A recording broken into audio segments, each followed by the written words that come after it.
Britain रो जो queen थिले से तांकर आगे तुम शुण दियो। ब्रिटेन रो जो क्वीन थिले से तांकर जने रिलेटिव कैप्टन रसल्स तांकू से पठेले नॉर्थ अमेरिका को सेटल हवा पे। सेठी जाके से सेटल हेले आउ तार जो ईस्टर्न कोस्ट जो अछि नॉर्थ अमेरिका रो ये जो मैप टारे देखो नॉर्थ अमेरिका रो जो ईस्टर्न कोस्ट जा अछि सेठी से जाके कैप्टन रसल सेठी सेटल हेले। केते सारा ब्रिटिशर्स माने जाके सेठी ब्रिटिश कॉलोनीज एस्टैब्लिश कले। तो कौन है सेठी से माने पूरा ऑक्युपाई करनेले eastern coast of North America. Okay तो सेठी तांकर एस्टैब्लिशमेंट बढ़िया को लागला। ओके तो धीरे धीरे कौन है सेठी जेतेबेले से माने एस्टैब्लिश हे गले तापरे से माने को लोक माने आस्थिले एडी जो माने कि माने जो यूरोपियन माइंडसेट सहित कंफर्टेबल नथिले बा तांकर जो कंजर्वेटिव तांकर जो मेंटालिटी सहित से माने कंफर्टेबल फील कर नथिले। तो से माने तांको काम कला यूरोप गवर्नमेंट बाहर करे कि फॉर सम अदर रीजन तांको नॉर्थ अमेरिकन कॉन्टिनेंट को पठेला आ एडी से माने माने काफी प्रोग्रेसिव माइंडसेट लोक तो तांकर बहुत सारा factors social economic political and cultural developments हे गला तापर से तांकर ट्रेड बढ़िया बढ़ी गला इकोनॉमिक भी तांकर इंप्रूव होला and slowly what happened they progressed a lot there economy boosted and trade and commerce भी तांकर बहुत अमाउंट रे बढ़ी चला। मु आगे समस्त को इन ब्रीफ बते दोची तापर स्लाइड रे हमको एक्सप्लेन करबो। ओके तो तांकर इकोनॉमी भी बूस्ट हला तांकर ट्रेड भी इंप्रूव हला ऑलराउंड डेवलपमेंट हला। जो रेनेसा पीरियड आसला जो थरे कि चर्च को सहित आम जो एमान जो अटैचमेंट थिला सेटा स्लोली ब्रेक हला। ओके आउ रैशनल आउटलुक टा जो अछि माने लॉजिकल थिंकिंग रैशनल आउटलुक तापर साइंटिफिक इम्प्रूवमेंट ए सब बढ़िया लागला। सो ये सब इम्प्रूव कला जिते बेले तो से माने निजो को डिस्टेंस कर चलले यूरोपियन गवर्नमेंट रू। ओके ब्रिटिश एम्पायर रू किंतु ब्रिटिश एम्पायर से जेमिति तार तुम जानथिबो वर्ल्ड सारा तार सेते बेले कॉलोनाइजेशन से प्रैक्टिस करथिला कॉलोनीज तार एस्टैब्लिश करथिला आ सेथुरु से निजो रेवेन्यू जनरेट करथिला निजो यूरोप को से आउरी बेसी वास्ट एम्पायर बडा को माने पूरा ऑल ओवर द वर्ल्ड से निजो एम्पायर को एक्सपैंड करियार लागथिला। तो एडी मध्य से सेम जिनस हला नॉर्थ अमेरिका रे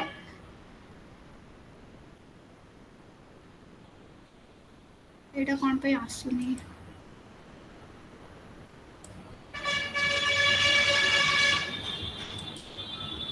हाँ नॉर्थ अमेरिका रे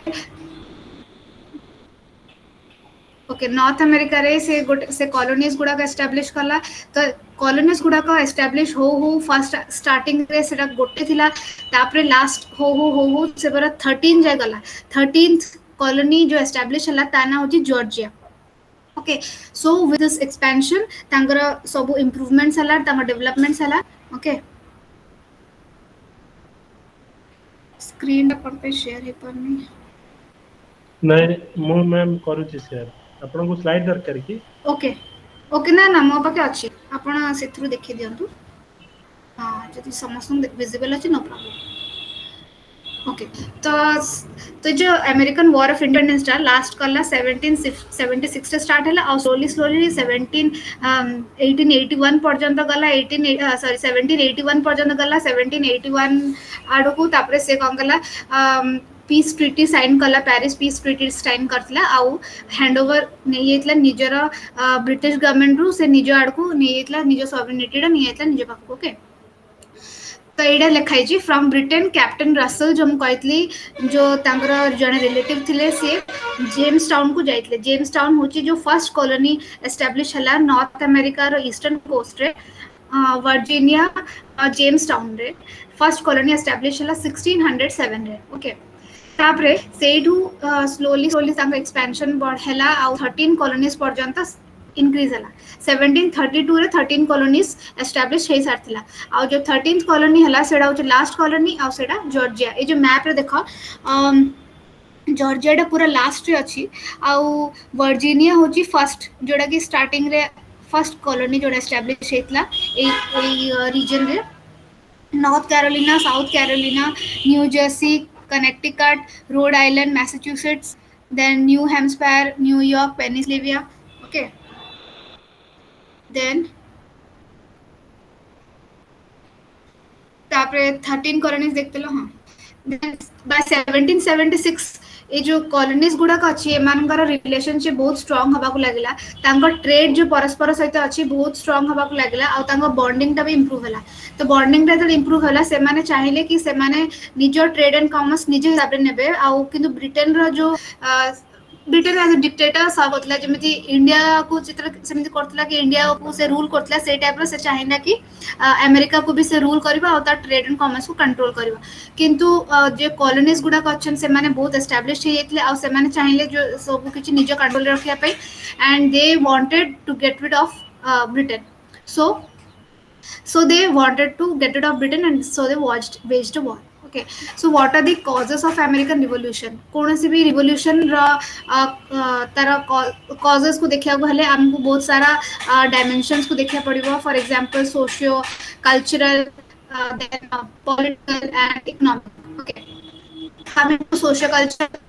first we will see 17th century यानी 1607 रे जेतेबेले एटा फर्स्ट एस्टैब्लिश हला एडी कॉलोनी टा तापरे को माने आस्थिले जो माने कि डिपोर्ट जो मान करा जो मान को माने जेमि एज अ पनिशमेंट किछि लोकन को आमे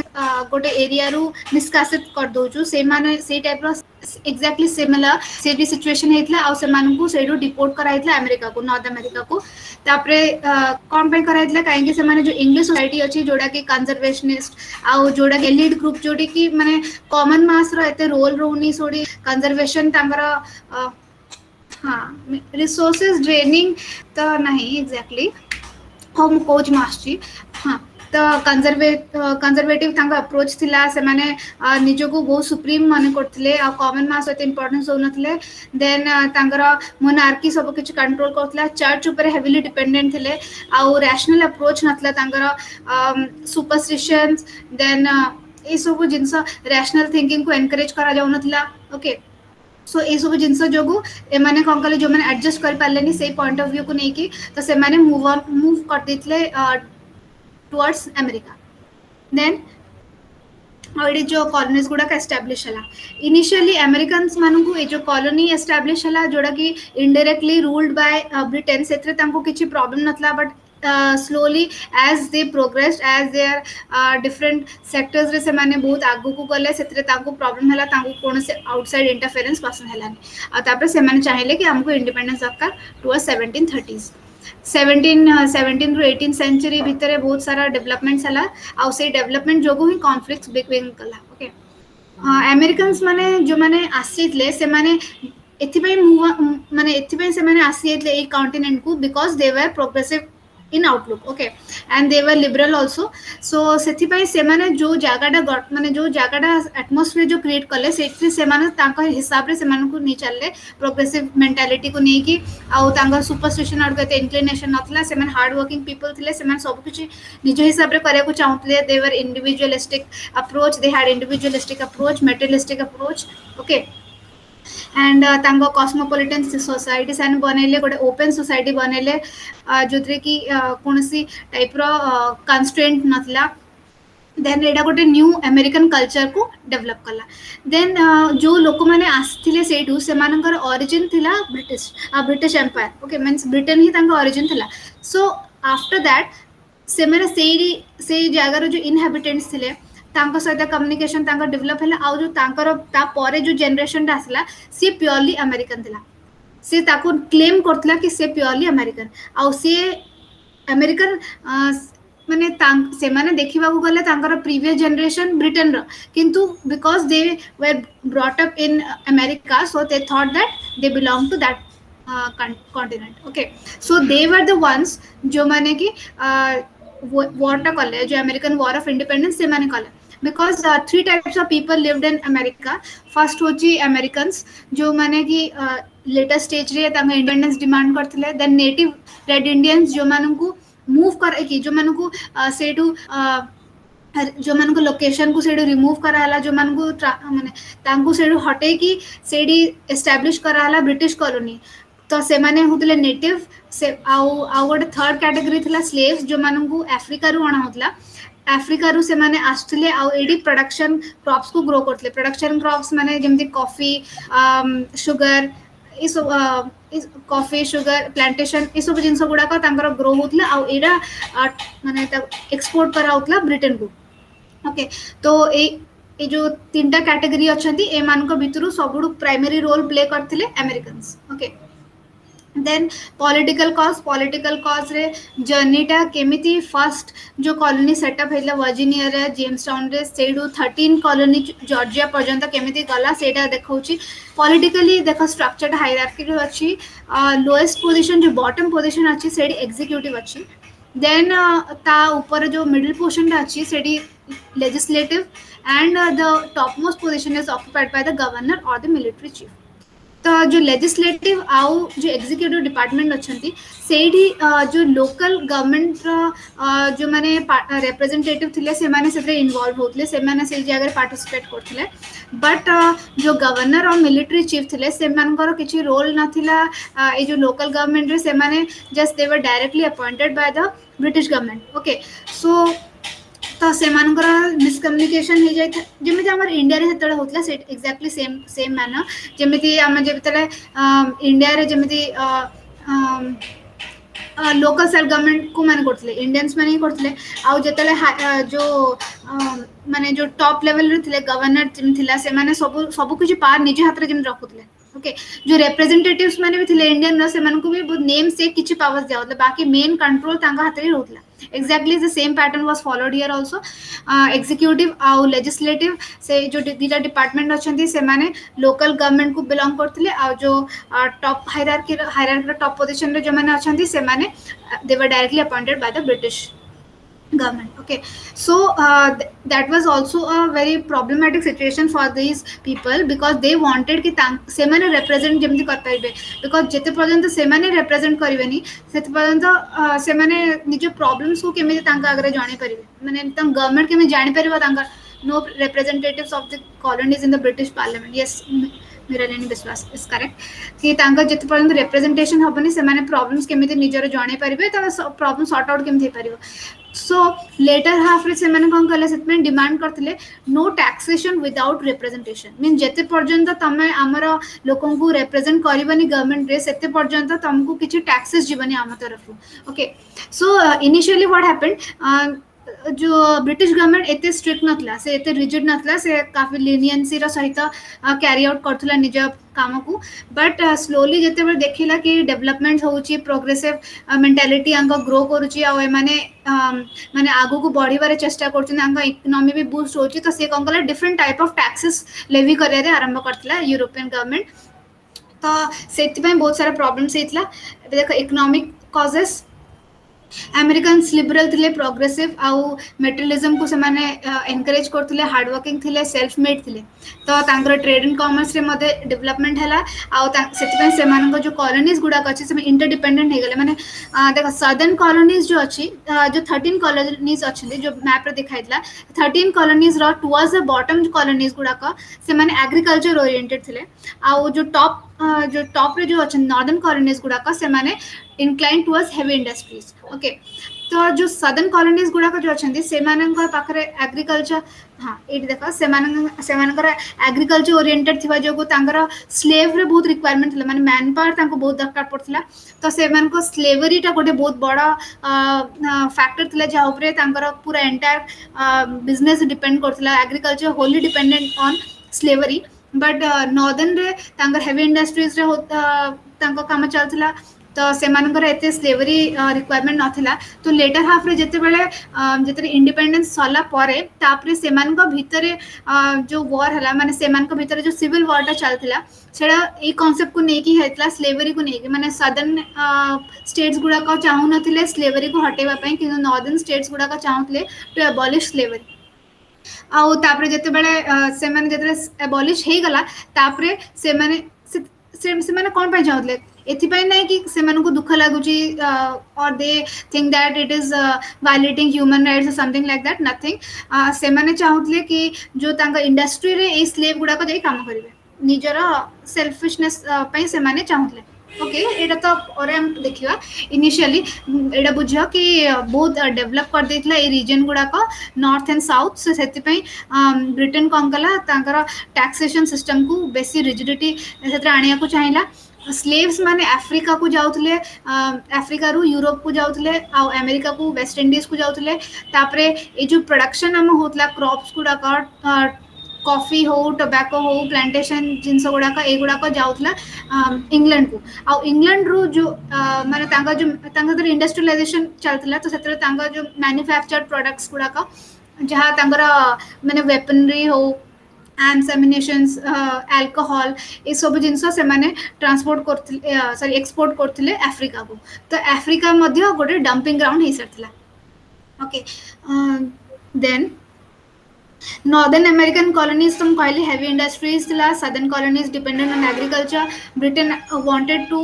trade American trade control करिया चाहूतला आ से जो कंट्रोलिंग फैक्टर से जो कंट्रोलिंग फैक्टर को अपोज करूथले अमेरिकन से मन चाहुनतले कि किछि सेमिति एक्सटर्नल इंटरफेरेंस रहू सेति पई से माने वॉर आड़ को गले देन कल्चरल डेवलपमेंट देखा कल्चरल डेवलपमेंट रे रेनेसा जो हला रेनेसा रे कोन हला माने चर्च रो जो सुप्रीमेसी थिला ताकू चैलेंज करे लोको rational outlook logical thinking scientific temperament ए सब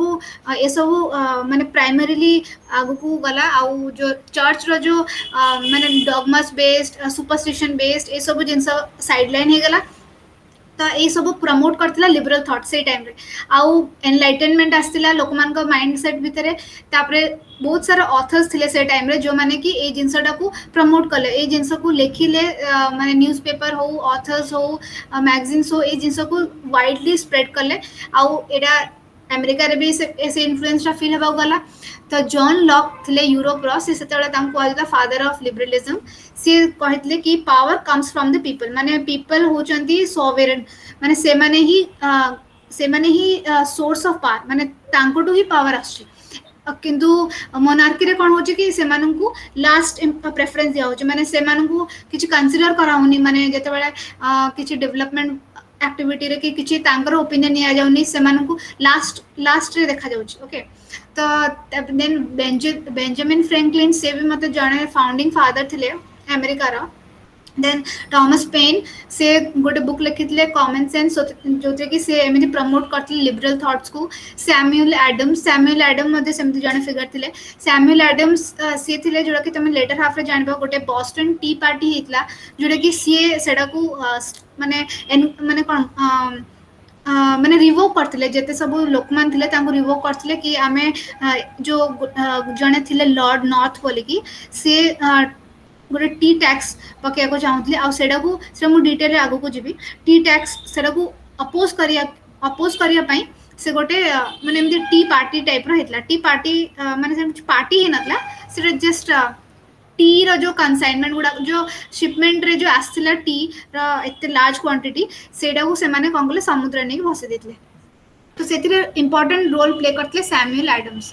एमाने लोक माननको जणैथिले कि तांकर पावर केते तांकर माने तांकर स्ट्रेंथ केते आ ब्रिटिश गवर्नमेंट केमिति तांको एक्सप्लॉइट करूची तांको जणैथिले जेमिति हमर इंडिया रे जेमिति हला नेशनलिस्ट थॉट्स जेमिति स्टार्ट हला आ हमो जेमिति न्यूज़पेपर जर्नल्स रो जेमिति जणा पड़थला कि हमको केमिति एक्सप्लॉइट करची ब्रिटिश गवर्नमेंट जो ड्रेन ऑफ वेल्थ जतले होतला जेमती हमको जणैथिले दादाबाई नरोजी एंड ऑल सेते बेले एग्जैक्टली सेम फैशन एडी फॉलो होइतला तो सेडी ए माने तांको मासेस को एमती जणैथिले character of British rule 1750s रे अमेरिका गोटे सिंगल ग्रुप होइके आसला माने जो 13 कॉलोनीज अछि 1732 पर्यंत 1732 पर्यंत 13 कॉलोनी सब सेटअप हेतला आ से माने मिसी की गोटे सिंगल ग्रुप करले से सिंगल ग्रुपटा आगु को जाय कि वॉरटा वेज कला अगेंस्ट ग्रेट ब्रिटेन आ विन भी मध्य करथला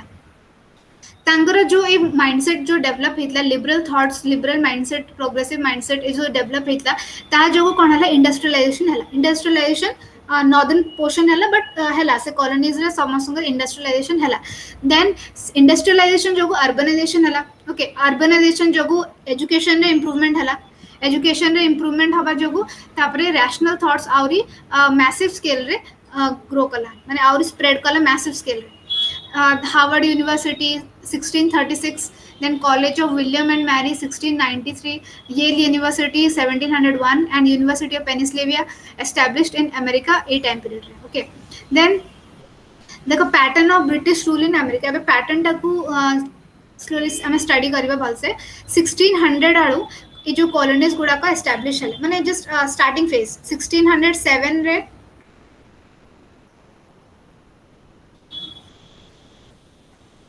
1607 आड़ को जो फर्स्ट सेटअप होता बट 1600 रे सेटा स्टार्ट है ये जो प्रोसीजर स्टार्ट होता देन 1700 पर्यंत किसी से रेस्ट्रिक्शन नाथिला मदर कंट्री तरफ किंतु 1700 आड़ को तापरे तांकर जो ब्रिटेन अच्छी से धीरे धीरे टैक्सेशन सिस्टम इंट्रोड्यूस कला और तापरे तांको बेसी माने एक्सप्लॉइट करबा आरंभ कला 1760s आड़ को माने से माने पूरा सफोकेटेड हो जाते जो कॉलोनीज रो लोक माने आउ से माने धीरे धीरे रिवोल्ट करबा आरंभ करथिले तो आउ गोटे फैक्ट है mercantilistic policy of Britain led to economic exploitation of America जदि जेमिति अमेरिकन्स माने काम करथिले एग्जैक्टली सेम मैनर रे जदि सेटा कंटिन्यू करथांता ताले एते प्रॉब्लम ही न थांता बट ब्रिटेन चाहिला कि सब प्रॉफिट ता पाखु आसबा सब गेन से करबा सी सब कंट्रोल करबा पूरा ब्रिटेन हेजेमनी एस्टैब्लिश करबा कंप्लीटली तो ये जो ये इंटरफेरेंस जो करिया को चाहिला से ताको पसंद करना थिले अमेरिकन्स और सेति पे गोटे गोटे इंपोर्टेंट फैक्टर हेतला 1651 रे देखो नेविगेशन एक्ट मु तुम ब्रीफली बता दोची नेविगेशन एक्ट जोटा कि ब्रिटिश ओनली ब्रिटिश शिप्स ही ट्रेड पे यूज हो पारे माने से माने अलाउ करले कि अलग कौन से शिप को यूज हो पारिबो तो एटा गोटे कंपल्शन थिला एटा खाली गोटे नहीं एमिति केते सब्सिक्वेंटली तुम देखिबो एमिति केते सारा फैक्टर्स रहउची जोतरे कि से माने आमे देखिबो कि से माने ब्रिटेन कोन करची कंपल्शन इंपोज करची माने ताकू थ्रू माने ब्रिटिश शिप्स हो ब्रिटिश गवर्नमेंट रो थ्रू हो ए सब थ्रू रे अमेरिकन ट्रेड हे परिबो नहले हे परिबोनी ताको किछि इंडिपेंडेंस जो नथला 1660 रे देखो एनिमरेटेड कमोडिटीज एक्ट एथिरे कोन हला जो कमोडिटीज प्रोड्यूस होतला कॉलोनीज रे माने जो अमेरिकन कॉलोनीज रे से गुडा को एक्सपोर्ट हबो किंतु एक्सपोर्ट हबो only to England sorry and not to any other country so एटा भी गोटे कंपल्शन हेतला like sugar tobacco cotton indigo एटा भी गोटे बहुत बड़ा तांका लॉस हो जाइतला अमेरिकन कॉलोनीज पई देन 1663 स्टेपल एक्ट माने जो स्टेपल प्रोडक्ट्स अछि जेमि राइस व्हीट ए सब जिंस गुडा का से माने ए रूलटा पास कले कि इंडिया को जो जाउची अमेरिका रू बा अमेरिका रू जो इंडिया को आछि एटा ओनली थ्रू इंग्लैंड ही हे परिबो से ट्रेड रूटटा it has to pass through England okay it can not be done directly so एटा भी गोटे एनफोर्समेंट थिला देन 1696 रे एनफोर्समेंट एक्ट हला जो से माने कोन कले जो जिंस गुडा का without the knowledge of British government होची सेडा को से माने स्मगलिंग रो टैक्स दे देले तो से माने चाहिले कि एडा को स्मगलिंग टाकू स्टॉप करिया को तो सेति में एनफोर्समेंट एक्ट हला माने एडा ब्रिटिश गवर्नमेंट चाहतला ब्रिटिश गवर्नमेंट एडा को टैक्स देला स्मगलिंग बोली देन 1750s रे iron act hat act and woollen act ए सब एक्ट हला एटार पर्पस एटा कि ए सब जो जिंस अछि एटा इंग्लैंड रे मैन्युफैक्चर होबा और इंग्लैंड रू ही एडी इंपोर्ट हे परिबो the American colonies have no right to manufacture themselves okay so एडा तांका मैन्युफैक्चरिंग कैपेसिटी माने सेडा they were not allowed to manufacture और एडा भी गोटे कंपल्शन हला then by 1750s conclusion draw कले अमेरिकन्स दैट ए सब होची तांकर जो प्रॉब्लम्स होची तांकर जो लॉसेस होची तांकर जो सॉरोज होची ए सबुर मेन कॉज होची ब्रिटेन ओके तो आपरे गोटे मीटिंग हेतला कांग्रेस रो तांकर जो 17 कॉलोनीज अछंती से तार रिप्रेजेंटेटिव्स माने मिसी की गोटे एल्बनी कांग्रेस कंडक्ट करथले 1754 रे जो थे कि बेंजामिन फ्रैंकलिन तांको प्रपोजल देथले कि ए सब यूनियंस जो अछन सेते बेलो को 13 ही नथले सेते बेलो को 17 ही हेतले 17 डेवलप हेतले तो से माने 17 जो मेजर कंपनी कॉलोनीज गुडा को से माने ग्रुप करिवे आ तापरे से माने अपोज करिवे वेज करिवे war but due to some reasons Congress agents लोग एक्सेप्ट करनथला से चाहि नथला कि गोटे कॉलोनी हो आ एक्सेप्ट एथि पई करनथला काहे कि ना सेते बेले जो कॉन्टिनेंट रो नॉर्थ अमेरिका रो किछि पोर्शन फ्रांस ऑक्युपाइड करथिला फ्रेंच कॉलोनी भी किछि थिला सेठी आ फ्रांस चाहुतला कि से जो तार फ्रेंच कॉलोनी किछि किछि अछि ताको से एक्सपैंड करबो तो से जो एक्सपेंशन जो करबो तो ସେଇଟା को जदि अमेरिकन जदि फ्रांस सहित मिसी जाइथांते आ ब्रिटिश को ब्रिटिश गवर्नमेंट को अपोज करथांते ताले तांकर फाइनली लॉस ही था बिकॉज ओवरऑल देखा गले British better as compare to France so से मैंने डिसाइड करथिले कि दीटा खराब अच्छी तो दीटा खराब अच्छी आम एटा देखा कि कोटा बेटर अच्छी माने कोटा कम खराब अच्छी आ कोटा बेसी खराब अच्छी तो तांको हिसाब रे कम खराब थिला ब्रिटिश गवर्नमेंट आउ बेसी खराब थिला France government because France government तांको जेतिक ब्रिटिश गवर्नमेंट एबे फिलहाल इंडिपेंडेंस दउतला सेतिक भी देना था ओके तो सेतिपय से माने मना कर देथिले कि से माने तांको सहित मिसिबा को चाहू नांती आउ बेंजामिन फ्रैंकलिन रो प्रपोजल टा से माने डिस्कार्ड करथिले तापरे लेटेस्ट स्टेज रे ए माने ही 13 कॉलोनीज एस्टैब्लिश करले आउ तापरे से माने वॉर करथिले 1776 आडा okay nearly means 80 years 80 years पर नॉट 80 इयर्स 1754 रे मीटिंग हेतला और तापरे 1776 रे माने तांकर येडा हेतला जो वॉरटा ब्रिटिश कॉलोनी सहित ब्रिटिश गवर्नमेंट सहित सॉरी तो से माने सेते बेले बेंजामिन फ्रैंकलिन बहुत दुख करथिले आ से गोटे जर्नल छाडथिले बिकॉज़ दैट यू जॉइन और you die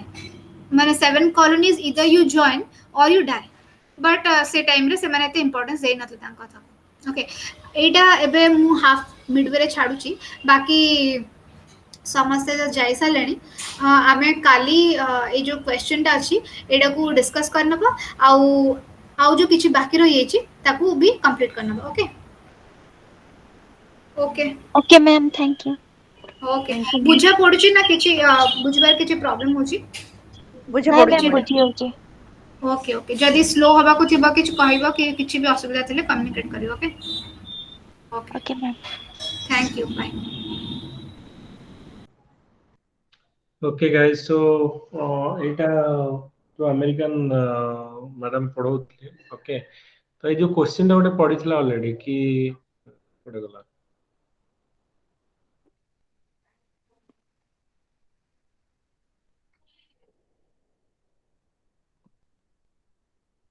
American Revolution was a natural and even expected event in the history of colonial people who are come of age. So I think 60 mark run होता है এটা 20 mark रे 2018 पड़थिला अच्छा 2018 American revolution 60 mark पड़ी नहीं कि sir सीधा chapter 1 नहीं से पढ़नी 60 मार्क खाली सीधा 20 मार्क थिला सर बिल्कुल पढ़ी नहीं आज 60 मार्क रो चैप्टर 1 भी जमा पढ़नी जो alignment of the moderate idea सेटा भी पढ़नी ओरिजिन ऑफ मॉडरेट पॉलिटिक्स सेटा भी सर पढ़नी सेटा सर पढ़ी से फ्रेंच रिवॉल्यूशन और जो आफ्टर मैथ सेते सर 60 मार्क पढ़ी 17 मसिया 2017 ले अच्छा अच्छा से गोटे French revolution and after math Setu sir तो 20 मार्क ପାଇଁ आई थिंक सफिशिएंट एथरे तम पॉलिटिकल सोशल आ इकोनॉमिक कॉज लेखि की तमे 20 मार्क ପାଇଁ एटा लिखि परिबो ओके जे कोन कोन हेतला ब्रीफली तो जेटा तमे लिखि परिबो ओके ठीक अछि तो मैम माने प्रतिदिन गोटे गोटे टॉपिक हमरो एवरीडे क्लास करिबा और प्रतिदिन गोटे गोटे हमरो हां सर किछ ना किछ आईडिया हे गला सर तिले हम लिखि परिबो किछि आउ थरे पढिबो तमे देखो ओके हां सर गोटे थरा पढिबो आ ये करिबा ओके सेकंड जे आमे कोन करिबा ना वर्तमान जो मॉडर्न इंडियन हिस्ट्री आमे डायरेक्टली 20 मार्क रो क्वेश्चन जो गुडा का जो ये डिस्कशन करिबा ओके सो जो मैंने ऑलरेडी लिखी छ so please send me in the WhatsApp okay जो मैंने ऑलरेडी यदि पीडीएफ करी छ ओके व्हाट्सएप रे सेंड करो तो किछि क्वेश्चन आमे directly modern sir Indian group रो पठा देबो सर ग्रुप रे पठे दियो किछ असुविधा नहीं ग्रुप ठीक है रे पठे दियो छै जो सर मु लिखि नै जे कॉमर्स लाइसेंस एग्रीकल्चर टा लिखि नै छी सर मु जो मते जो दिया हतला परमानेंट सेटलमेंट ता मु सेटा को सर माने पढ़ी थिली मु सेटा को कहि देबे की सुनो ताले मु गोटे काम करूची आज रेवेन्यू सिस्टम टा हमें डिस्कशन करि दो जे हमर 40 मार्क आइदर देखो तमरो जो पढुची आइदर जो परमानेंट सेटलमेंट सिस्टम और रायतवारी और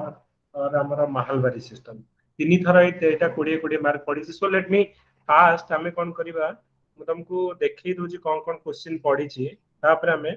स्टार्ट करबा okay so let me stop present and open the question first तो से अनुसार आमे जिबा okay just give me 1 minute तो सेही थ्रू आमे कोन करबा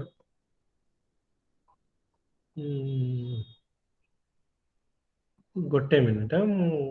जस्ट क्वेश्चन टा एटा हमर पेपर 2 रे आसीबो ना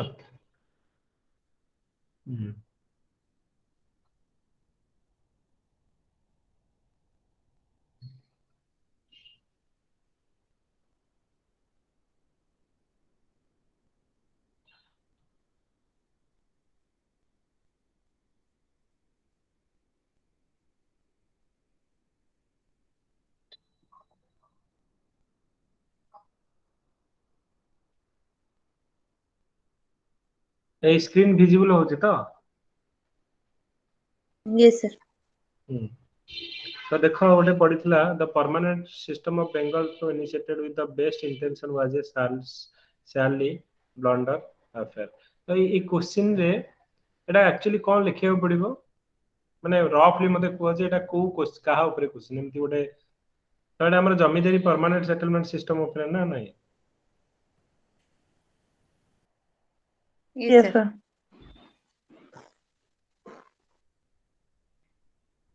परमानेंट सर जो ମୁଁ କହିପାରିବି सॉरी ମୁଁ ସାର୍ କହିବି ସାର୍ ଏଇଟା ଯୋଉ ଆମର ଯୋଉ ପରମାନେଣ୍ଟ ଏଠି କ୍ୱେଶ୍ଚିନ୍ ଦେଇଛି କି ବେଙ୍ଗଲ ଥ୍ରୋ ମାନେ ଗୋଟେ ଭଲ ମାନେ କଣ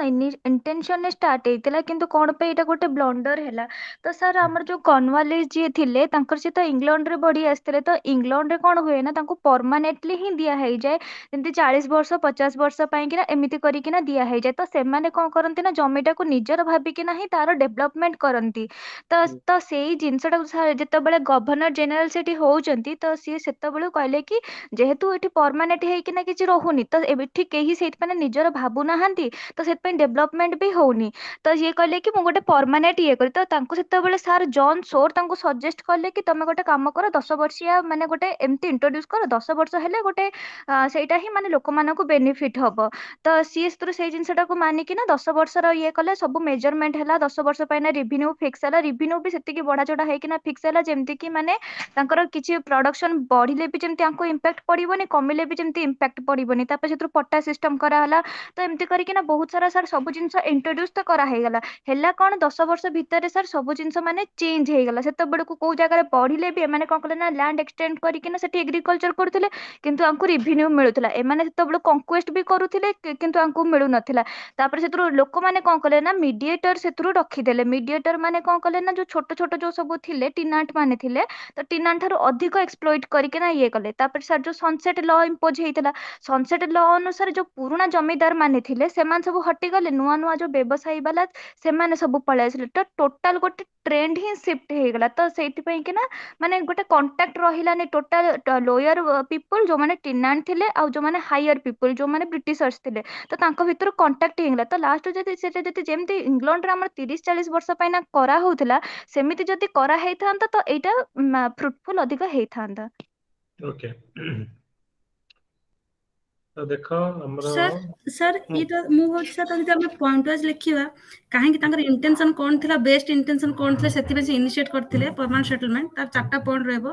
समान करथिले ना creation of private property in land security of revenue creation of improving landlords agriculture development capital formation ए चारटा तार से जो परमानेंट सेटलमेंट तार चारटा मेन इंटेंशन थिला भलो इंटेंशन थिला सेटा इनिशिएट करथिले से कोन टाइम ब्लंडरिंग हैला तार से पांच चारटा point ruination of the peasant class तापर असला minacious sunset laws तापर असला inability to enhance land revenue तापर असला failure to produce improving landlords हेले तापर सर आउट आसो absentee landlordism ए पांचटा पॉइंट आसो से सर काहे की ब्लंडरिंग हैला आ से तार इंटेंशन कोन थला से चारटा पॉइंट आसो तापर इंट्रोडक्शन तार कंक्लूजन जोडे सर मु लिखी छी ओके वेरी गुड ओके देखि दो हमें कोन कोन हमर लैंड रेवेन्यू सिस्टम रे पडुची ओके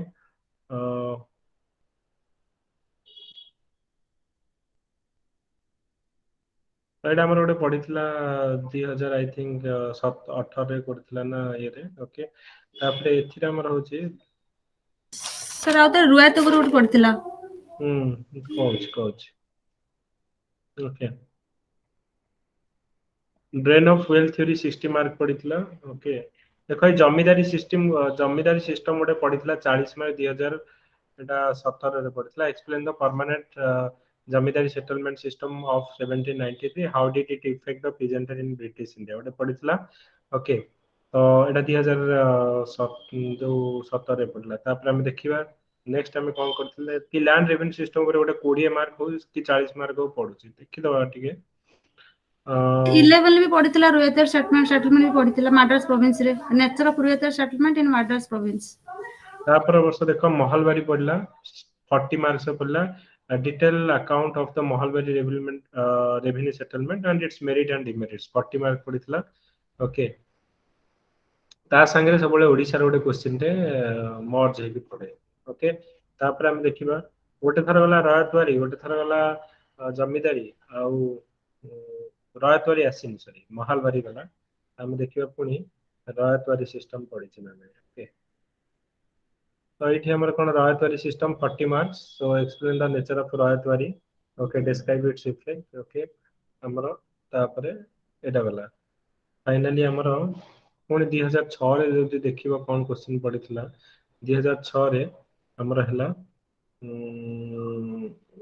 2006 रे जमीदारी सिस्टम पुणी हमर 40 मार्क्स पड़ितला ओके तो प्रति वर्ष हमर आइदर 40 मार्क्स किबा 20 मार्क्स हमर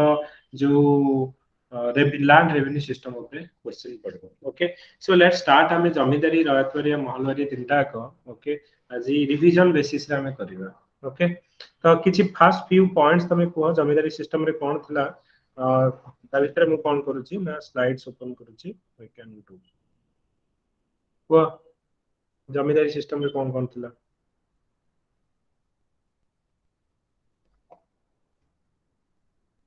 प्रणति को सर इट एक्चुअली जमींदार सेटलमेंट जोड़ा सेटा होची सर परमानेंट सेटलमेंट तो सेटा सर स्टार्ट हेतिर प्रथम बेंगल ले आ बिहार रे 1793 रे बाय लॉर्ड कॉर्नवालिस तापर सर लेटर एक्सटेंड हैला ओडिसा को तापर northern district Madras district of Varanasi part of Chennai India Awadh after that तापर सर मेन फीचर सर आसीबो zamindar and revenue collectors were converted into landlords समान ना मेन पावर दिया गला zamindar and land revenue collectors sir they were not only to act as agents of the government but collecting revenue from the ruats but also to become the owner of the entire land seman se jo landlord mane seman entire land ro owner he gale तांको power दिया हे गला सेठी तन sir एठी हमर permanent settlement main होची land owner हैला लैंड जो सेथे जमींदार गुडी को तापर असला तांका their right of ownership was made hereditary and transferable तापर से से मरि गले तांकर परे भी तांकर प्लेस टाको से मान को दिया जाए तापर असला आसीबो तांकर on the other hand the cultivators were reduced to the low status of mere tenants and were deprived of long standing rights to the soil and other customary rights sir से जो जमींदार हुए टू गिव सेमन कोन करूथले sir 10/11th of the rental they derived from the peasantry to the state and keeping the only 1/11th for themselves सेमन sir दे दोथिले 11 भाग 10 भाग आउ सर केवल 11 भाग गोटे भाग रखुथिले सेमान पय but the sum of the paid by them as land revenue were जोटा कि फिक्स हेतला परमानेंटली तापर असले sir if the rental of a zamindar estate increased he would keep the entire amount of the increase Etah sir तार आछो main feature और sir आछो ता भीतर sir होची जो okay at the same time the zamindar had to pay his revenue rigidly on the due date even the crops had failed for some reason sir crop fail हेले भी सेमाने बाध्य थिले दबा पई रेवेन्यू पे दबा पई माने बाध्य थिले ए जिंस सर थिला ओके ठीक है let me directly start okay तो बैकग्राउंड रे जस्ट मु तुमको ओके तमे जमीदारी सिस्टम पढिया पूर्व let me start with some background जे हमर जतले ब्रिटिश माने आसिले ओके इंडिया को तो सेते बेला हमर कोन हबो ना हमर तांकर एग्रीकल्चर और लैंड रेवेन्यू पॉलिसी को ओके मैं बैकग्राउंड रे देखले प्राइमरली इंडिया गोटे एग्रीकल्चर कंट्री सेते बेले थिला हमें माने स्ट्रांग थिले किंतु 18th सेंचुरी बेले को हमें देखिले जे हमर स्ट्रांग रिलेशन बिटवीन एग्रीकल्चर और कॉटेज इंडस्ट्री थिला किंतु ब्रिटिश डिस्ट्रॉय बोथ हमर एग्रीकल्चर और कॉटेज इंडस्ट्री दीटा को से माने कोन करथिले ना डिस्ट्रॉय करथिले ड्यू टू हमर जो लैंड रेवेन्यू पॉलिसी नै के आसीबे तो ସେଇଟା केमिति हमर एग्रीकल्चर सिस्टम को डिस्ट्रॉय करथिला को भले हमर एक्सप्लॉइटिव लैंड रेवेन्यू पॉलिसी थिला हमें देखिबा तांकर मेन एम थिला कोन जो ब्रिटिश रा पॉलिसी थिला केमिति getting maximum income from the land without caring much about the Indian interest of the cultivator तो एमाने जो फार्मर मानकर जहाँ हो आमको गोटे कन्स्टान्टली सोर्स ऑफ इनकम मिलवा दरकार भी रेवेन्यू मिलवा दरकार तो यहाँ मेन एम रहिला ओके तो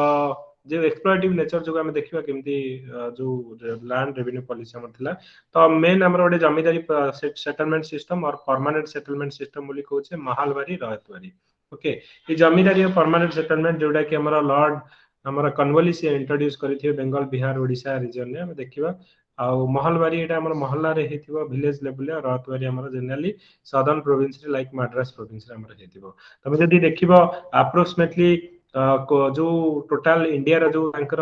ब्रिटिश रो ओके हमें जदी देखिबो को एरिया रे जस्ट अ मिनिट के जन जॉइन करियो प्रीतम ओके तो जदी देखिबा जे जे टोटल टैंकर हमर जदी परसेंटेज देखिबा ओके परमानेंट सेटलमेंट अराउंड हमर 19% थिला ryotwari around 52% and mahalwari around 29% ए लैंड रेवेन्यू पॉलिसी जो फेज हमें देखिबा चारिटा फेज 1 रे land revenue during dual government ए डुअल गवर्नमेंट केतले थिला ना जेतले हमर जानि जे बैटल ऑफ बक्सर हला तापरे जे गोटे ट्रिटी ऑफ अलाहाबाद हला बेंगल बिहार ओडिशा रे दीवानी राइट ता तांको गला आउ से माने बेंगल गोटे डुअल गवर्नमेंट कले माने नवाब तो रहिबे नवाब को तळे गोटे डेप्यूटी नवाब रहिबे ओके आउ सी कंट्रोल करूथिले तो land revenue system during dual government केमति थिला तापरे इजारदारी और फार्मिंग सिस्टम जोडा हमें कहूचे हमर वारेन हास्टिंग को समय आसीबो तापरे हमर जमीदारी परमानेंट सेटलमेंट सिस्टम तापरे हमर रयतरे महलवारी आसीबो तो फर्स्ट फेज 1 रे इनिशियल टाइम रे हमर ब्रिटिश जो हमर थिला ब्रिटिश रूल टाइम रे land revenue during dual government केमति थिला हम देखिदो हमें मु जीबी फेज रे जस्ट खाली तुमको बैकग्राउंड दोची तो एथिरे कोन होतला ना collection of revenue through land tax तो किए कलेक्शन करिवो लैंड टैक्स ता जो रेवेन्यूटा जो बेंगल बिहार ओडिशा रा जो दीवानी राइट देथिले तो कलेक्ट करिया पे जने कलेक्टर थिले जमीदार थिले सो दे हैव हमर deducted 10% of the total collection और रेस्ट सेमेंट डिपॉजिट करथिले कंपनी को तो जे कलेक्शन करिवो जमीदार होंत कि कलेक्टर जो कलेक्टर किए हमर करूथिले ना जमीदार माने कलेक्शन करूथिले 10% से माने रखुथिले और रेस्ट हमर कंपनी को दउथिले एटा जमीदारी रे नै जमीदार से माने 11% ताको पाखरे और 89% से माने दउथिले गवर्नमेंट को ओके हमें पढिबा okay so company was not concern about the way to collect the revenue तो से माने कंसर्न होथिले तापरे फेज 2 रे जेतले हमर आसीबो वारेन हास्टिंग्स नै के आसीबे इजारदारी और फार्मिंग सिस्टम नै के आसीबे 1773 रे तो सेतले कोन हबो ना ऑक्शन हबो और सिस्टम ऑफ ऑक्शन स्टार्टेड तो ए ऑक्शनिंग रे जे माने हाईएस्ट बिडर जो माने थिले तांको 5 वर्ष पई right to collect the land revenue दिया जाउतला तो right to collect the land revenue was given to the highest bidder for 5 years तापरे ए सिस्टम ता हमरो abolish करा हे जिवो 1777 बेले को then annual tenure was introduced okay annual tenure was abolished in 1786 our court of director asked lord cornwallis to make a जे 10 वर्ष एडा करिया को ट्राई करियो कि डेकनल डेसिनियल सेटलमेंट सिस्टम करिया को ट्राई करियो कि ए जोटा हमर टोटल 10 वर्ष पय हमर करि दियो ओके तो एटा गोटे प्रोविजन से माने देबे तो इन बिटवीन हमर कोन हबो जो एनुअल जो सेटलमेंट अबोलिश हबो डायरेक्टर माने कहियो कॉर्नवालिस को कि 10 वर्ष करि दियो विथ द जमीदार तो if it is proved satisfactory तो सेतबेले कोन होबे ना क्वेश्चन उठिबो जे आमे 10 वर्ष करिवा जे with whom the settlement to be made either zamindar मानन संगे मु डायरेक्टली करिवि जमीदार माने ओटे मीडिएटर थ्रू रे करिवि ना एक्चुअल जो माने फार्मर टिलर अछन से माने को थ्रू रे करिवि ओके तो क्वेश्चन जते उठिबो तो what should be the state share तो मु जदी करिवि जदी जने मीडिएटर रहूची एथिरे जो कलेक्शन हबो से जो हमर हमकु केते आसीबो जे कलेक्शन करिवो तार केते परसेंटेज रहइबो ओके देन हमरो should the settlement fix term रहिबो ना हमर जो हमर 10 वर्ष पे रहिबो ना परमानेंट पे हमें कर दबा ओके तो एमाने कोन कले ଏଇ ତିନିଟା क्वेश्चन को नेकी जेतले हमर जॉन सोर को पचारले तो जॉन सोर कोन करिवे ना तांको आइडिया देबे तो परमानेंट सेटलमेंट सिस्टम जोटा हमर फास्ट हमें कहबो तो permanent settlement system brought by हमर लॉर्ड कॉर्नवालिस बेंगल बिहार ओडिसा रे 1793 रे धरि के आसीबे तो एथिरे ए परमानेंट सेटलमेंट सिस्टम रो मोस्ट इंपोर्टेंट प्रोविजन होची द जमीदारी सिस्टम एटा को हमें जमीदार सिस्टम कहूचे तो एमाने कहबो गोटे पर्टिकुलर एरिया रे जत्तक लैंड अछि तो सही एरिया जे जमीदार थिवो they are the landlord of that particular जो एरिया रो जो जमीदार जमी माने करो तो टोटल हमरो धर हमें भाबो हम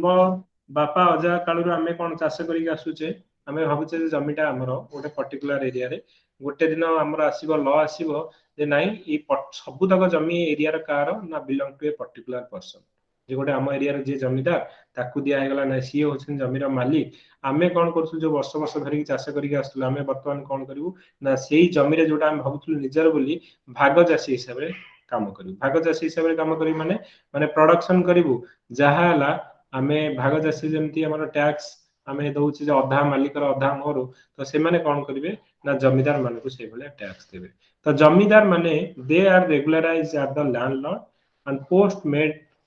हेरिडेटरी एंड ट्रांसफरेबल तो जमीदार को पर जमीदार को पुओ हबो तांको पर तांको पुओ हबो तो एटा गोटे हेरिडेटरी कर दिया गला zamindar are given power to एविट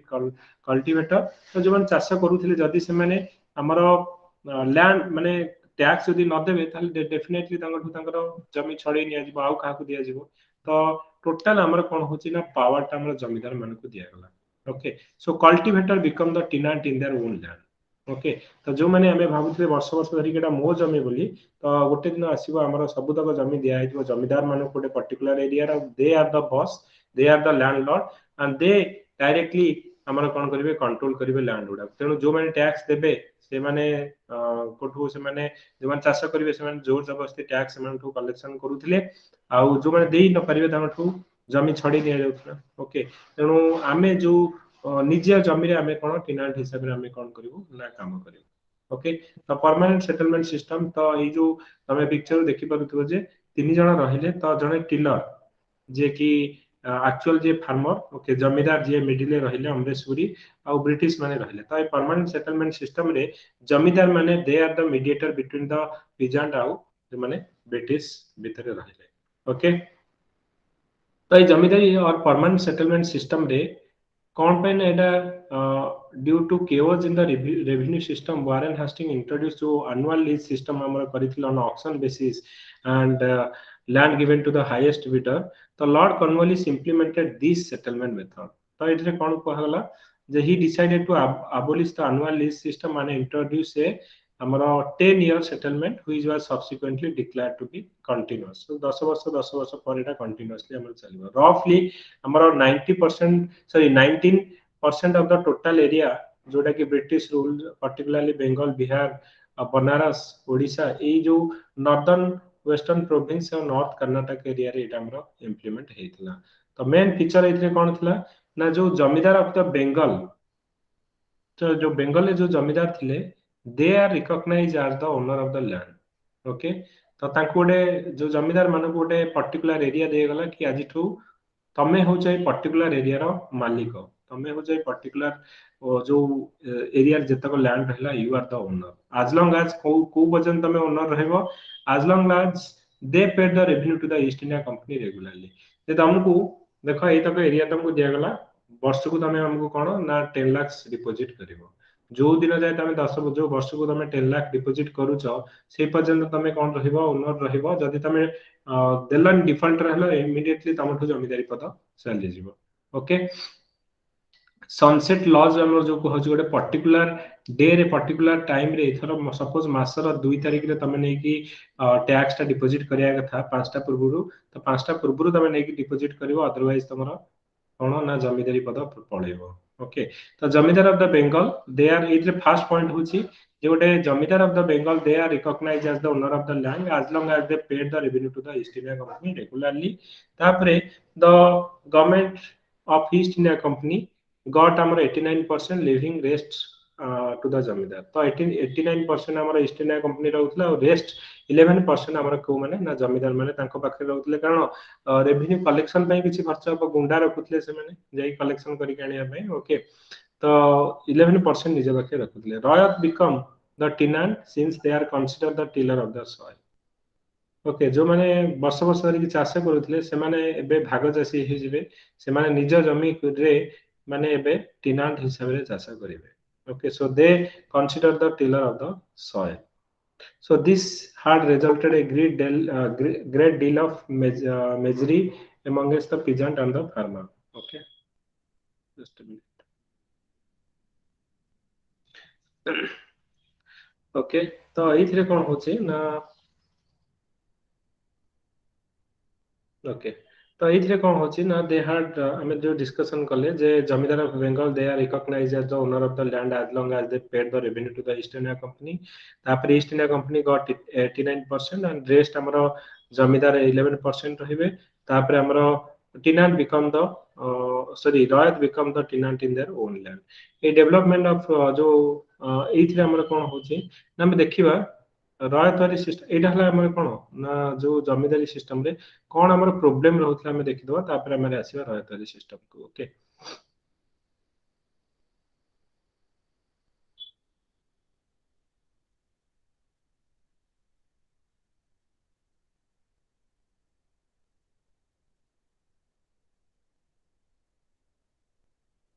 okay the factor that affecting the nature of the land revenue system हमर cone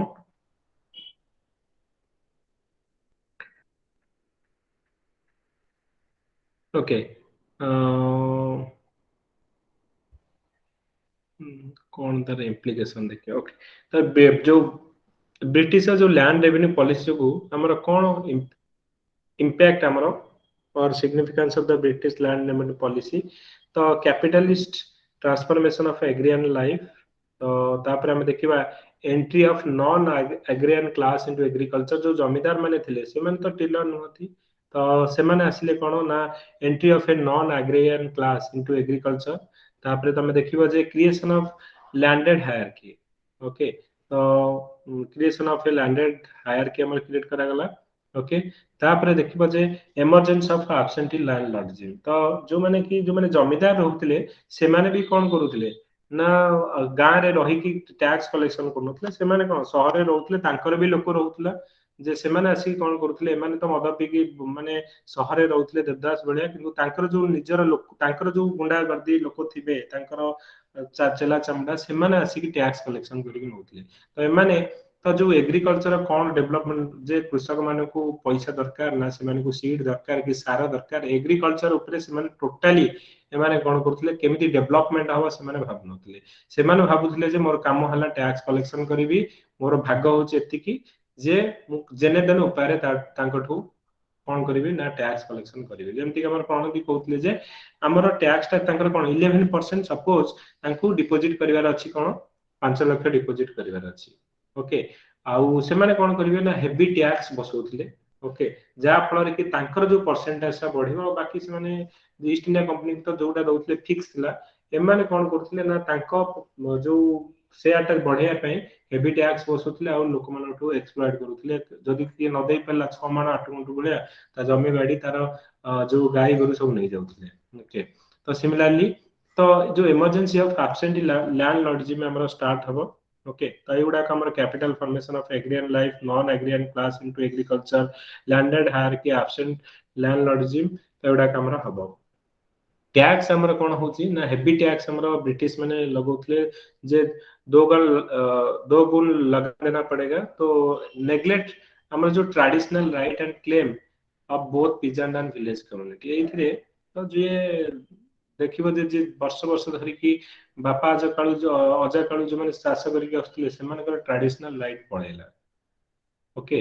and claim of both peasant of village community तांकर राइट रहलानी high rate of revenue heavy incidence of taxation system harsh method of collection तो ए जोडा जेतोले हबो तो definitely कोन हबो ना लोक माने फ्रस्ट्रेटेड हे जिवे सेतिमे रिवोल्ट करिवे तमे देखिथिबो जे हमरो 1857 रिवोल्ट रे लोक माने रिवोल्ट करिथिबे एथि पई वन ऑफ द कॉज होचे हमरो ए जो लैंड रेवेन्यू पॉलिसी हमरो जो जमींदारी हला रयतवारी की महलवारी हला ओके तापर हमर देखियो absence of रेमिशन during natural calamity तो नेचुरल कैलामिटी समय माने कहउथिबे जे जदी तमरो रेवेन्यू कोड अनुसार जेमति कि हमें खेदा सत्याग्रह हेतला हमर कोन कहतला कि ब्रिटिश रो रेवेन्यू कोड थिला कि जदी 1/4 द टोटल जो जति प्रोडक्शन है नॉर्मल ईयर जदी तार 1/4 रु कम होती तुमको टैक्सेशन छाड़ तो एगुडा के समय छाडू नथिले तो absence of remission rebate and concession even at the time of natural calamity so these are the implication हमर कोन थिला ओके तो आगुर आम जो कहते जे आमर गोटे इंडिया टा गोटे आमर एग्रीकल्चर रे आमर गोटे surplus and we are very happily आम थिले तो ये भलिया लैंड रेवेन्यू पॉलिसी जो इंडिया रो एग्रीकल्चर सिस्टम को से माने पूरा डिस्ट्रॉय कर देबे ओके सो सेति में हमर कोन हबो ना जो माने लोन नेबे आमे कोन करबा ना देखो जेतला हम एग्रीकल्चर करबा तो सेतबेला हम पाखरे सीड पई हला किबा अलगा जो लेबर माने को इंप्लीमेंट करिया कला हमको कोन पैसा दरकार तमे कोन कलो ना जनठू पैसा नेला जदि अकाल मरुड़ी कि हमर बन्या बात्या हला तमरो जदि भी ठीक रे प्रोडक्शन न हला तुम तो पैसा तो सुजिया को पड़िबो ना तो से माने कोन करतले साहूकार ढो नैथिबे कहिबे नेलु 5 ओके कहिलु 5 दबु 10 रो इंटरेस्ट दबु तो सेही भलिया लोक मानन को कोन करतले माने एते इंटरेस्ट माने जति कि लोन नै नथिबे इंटरेस्ट अधिक दोथिबे जा फल रे के माने कोन करिवे तो प्रोडक्शन भी जोठी फेल मारिबो जोठी हबनी तमे भाबो जे रूरल इनडेप्थनेस इजबो फाइनली जे माने पैसा न दे पारी कोन करिवे सुसाइड करिवे फार्मर सुसाइड हबो तो डेथ ट्रैप ओके तो रूरल इनडेप्थनेस और death trap one of the cause हमर ड्यू टू हमर ब्रिटिश लैंड रेवेन्यू पॉलिसी तापर हमर एविक्शन ऑफ द पीजेंटरी त हमर जतेले हमर तमे चाष करूछ तमे देई परन तमर जतेले टैक्स जमीदार जतेले तम जमीन नै गला तमे कोन करिवो चाष बस छाडी कि तमे अलगा कोन काम को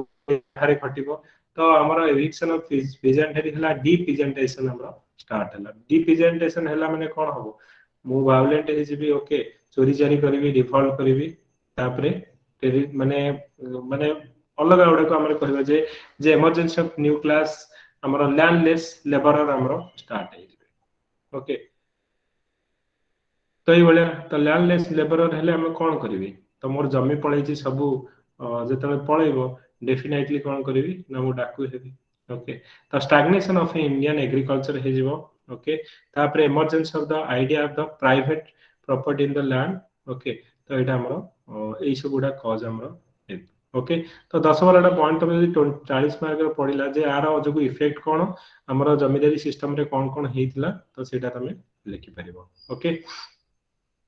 तो आमे मु खाली आउ दीटा तुमको पढेबी रयतवारी सिस्टम रे कोन हेइतला महालवारी सिस्टम रे कोन हेइतला ओके ओके जस्ट हमें देखिबा हमें कोन पढले मेन फीचर ऑफ जमीदारी सिस्टम हमें पढी गले तापर हमर कोन ना रयतवारी सिस्टम देखिबा तो रयतवारी सिस्टम हमर कोन ना रयतवारी सिस्टम होची जे ओडे काहे कि हमर रयतवारी सिस्टम आगे फास्ट आसिला एमाने चाहते जे जो old system has some problem एथरे तो एग्रीकल्चर किछि डेवलपमेंट हो नथिबो पिजन माने को एक्सप्लॉइट करा जाउथिबो तापरे रेवेन्यू कलेक्शन भी धीरे धीरे कमियो जदी तमे ओडे कर जदी प्रोडक्शन ही हबनी तो लोक माने कोठु देबे धीरे धीरे एग्रीकल्चर छाड़ीबे तो एग्रीकल्चर रु सेमानकर रेवेन्यू भी धीरे धीरे कमिबो तो जो old system have some problem तो सेटा को ईस्ट इंडिया कंपनी ताकू गोटे नुआ एक्सपेरिमेंट करिया पे हमर रयतवारी सिस्टम को आसीबो तो East India company was expanding its territory तो not sure which settlement should be made to the newly annex territory तो जोडा माड्रास वाला सेतले से माने अनेक्स करिवे तो थॉमस मुनो भाबिबे जे मु कोन गोटे नुआ सिस्टम डेवलपमेंट करिवे ओके तो ये जो रयतवारी सिस्टम हमरो आसीबो तो इंप्लीमेंटेशन कोठी हबो ना माड्रास कूर्ग आसाम ईस्ट बेंगल और बॉम्बे रे हमर एटा स्टार्ट हबो तो रयतवारी सिस्टम रे हमर कोन थिबो रयतवारी सिस्टम रे डायरेक्टली हमर सेटलमेंट करा हबो रयत जो हमर जमीदार माने मीडिएटर थिबे तंग हटे दिया जिवो तो कृषक माने हमर पेजन माने जो थिबे ओके तो सी कोन करिवे ना हमर टैक्स टा डायरेक्टली हमर कोन करिवे ना ब्रिटिश माने को देबे ओके रयत माने जो माने कि निजे चाष जे करिवे आउ तांको कुहाबो जे भाई जमी तमर ओके तमे जो जमी चाष करू चलो तम बापा आजा कालू तो से जमी होची तमर तमे होचे जमीर मालिक ओके पट्टा तुमको दिया जाउची तमे रिकॉग्नाइजेशन करूछ जे तमे होचो लैंड ओनर तमे कोन करबो ना हमरो चाष करो चाष करी कि जो टैक्स टा हमको डायरेक्टली दबो एमिति हले ब्रिटिश माने कोन बेनिफिट एक तो लोक माने कोन टिके खुशी हेबे जहा मु ही ओनर तो मु डेवलपमेंट करिया को ट्राई करबी टैक्स टा जति असला ब्रिटिश जो 11% टा दउतला मीडिएटर मानकू तो सेथरु सेटा कोन कृषक माने जदि रखिबे तो सेटा कोन करबे ना जो डेवलपमेंट हे परिबो एग्रीकल्चर ओके तो एथिरे जो सेटलमेंट होतला जे अगर हमर जमींदारी सिस्टम रे सेटलमेंट किए का संगे करा होतला जमींदार मान संगे करा होतला जमींदार माने हमर जो पिजन मान टैक्स कलेक्शन करूथिले किंतु रॉयतवारी सिस्टम रे हमर कोन हबो ना डायरेक्टली हमर पिजन मान संगे हबो तो every registered land owner is recognised as the proprietor of the land okay तापरे नॉट एविक्टेड तणु जो पर्यंत देख तमे जमीर जो दियो माने टैक्स दउतलो से पर्यंत तमे जमीर मालिक so not evicted from his land holding as long as he pays the state demand of revenue okay royalty system जोटा कि थॉमस मुन ने नहीं कहले introduce in Madras province under this settlement the peasant were recognized as the proprietor of the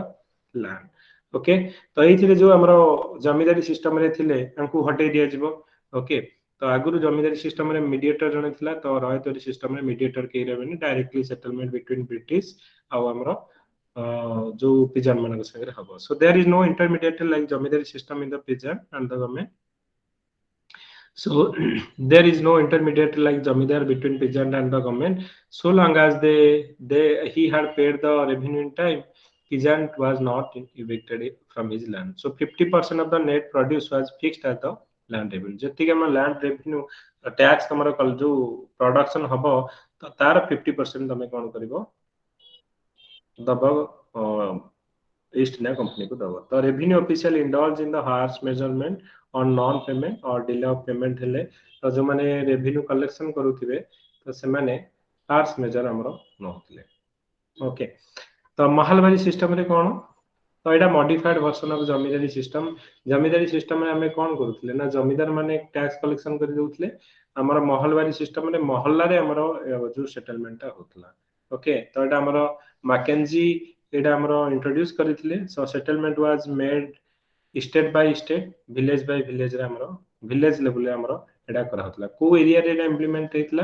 Punjab central province Awadh और Delhi area रे तो village community so they are considered as the owner of the land तो total गां को गोटे कहतला देखो गां लोक को गां वाला को कहतला देखो एटा तम गां रो एतिकी तम टैक्स कलेक्शन करी हमहु दे दो तो विलेज लेवल रे सेटलमेंट होतला तो village community they are considered as the owner of the land okay so under this system the basic unit of revenue settlement was the village or the mohalla village land belong jointly to the village community और community समस्त चाष करिक से माने कोन करूथिले ना paying tax collection करिक दउथिले the responsibility of paying the revenue rested with the entire mohalla और village community okay तो 1833 रे mahalwari system was introduced in Punjab central province and part of हमर नॉर्दर्न प्रोविंस तमे देखुथबो एथिरे हमर कोन होची ना हमर एटा पूरा टोटल विलेज लेवल हमर एटा सेटलमेंट होतला okay sorry okay the factor that affect the nature of the land revenue and nature of the जो conquest तो हमर land revenue policy the factor that affect the nature of land revenue policy the nature of conquest slow and gradual process British perception toward Indian socio-economic structure historical experience with the land revenue settlement influence of ideological currents liberal missionary and free traders local situation okay तो एटा हमें देखले जे कोन कोन हमरो आज को effect कोन कोन पडिला okay तो जेतल तमे लिखिबो question टा okay एटा त मु तुमको ब्रॉडली कहिली ओके जे कोन कोन हमरो तीनटा का जो हमें जो डिस्कशन करले ओके किंतु तमे तले लिखिबो कोन करिवो ना आगो परमानेंट सेटलमेंट सिस्टम रे कोन थला डिटेल लिखिलो तापरे जो प्रोविजन गुडा को तापरे ता जो इफेक्ट कोन पडला तमे लिखिबो लिखि के एटा ए करिवो ओके तो ये जो गोटे 20 मार्क पड़ू 40 मार्क तीनटा का तीन थर 40 मार्क पड़ीला ओके ता संगे एटा तो गोटे पड़ेनी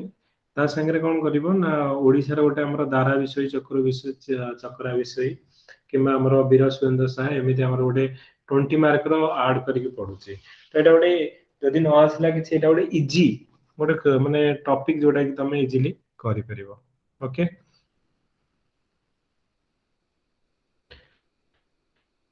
ठीक अच्छे एथरो किसी आइडिया हैला ना किसी बुझा बोललानी Yes, sir. हाँ सर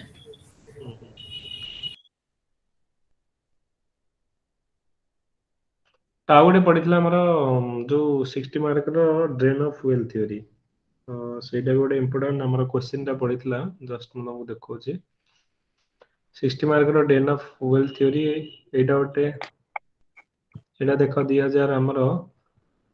ପଡିଥିଲା କେବେ 2000 ଏଟା ଗୋଟେ ମିନିଟ ଲାଷ୍ଟ 2006 ରେ ପଡିଥିଲା drain of wealth theory okay ଆହୁରି 2000 ଆହୁରି ଗୋଟେ ଥର ପଡିଥିଲା ଦି ଥର ଆମର ପଡିଥିଲା drain of wealth theory okay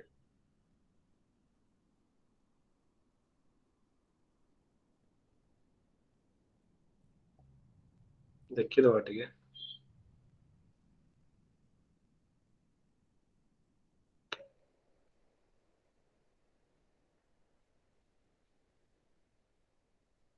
बेले बेले लाଗୁଛି कि नॉन अलाइनमेंट मूवमेंट ना हिस्ट्री क्वेश्चन ना पीएसआर क्वेश्चन दुईटा आगे अच्छे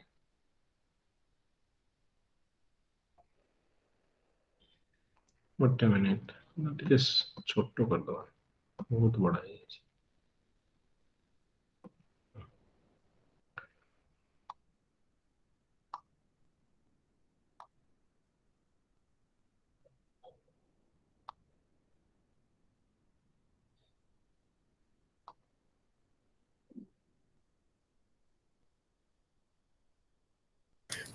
सर 2016 रे पढ़िथिला ना सर 60 मार्क पढ़िथिला सर 2016 रे पढ़िथिला sir critical analyze the growth of economic nationalization in India in the light of the drain theory growth of economic nationalization in India in light of drain of wealth theory तो कौन लिखिबा प्रणति एथिरे drain of wealth theory just हमें यही question टा discussion करबा तापरे बंद करबा तापरे कुआ Sir, drain of wealth theory was carried out by British. They generally misuse their political authority to drain the to drain our Indian wealth. This theory is basically based upon four factors. First, Indian investment. Second, home charges. Third,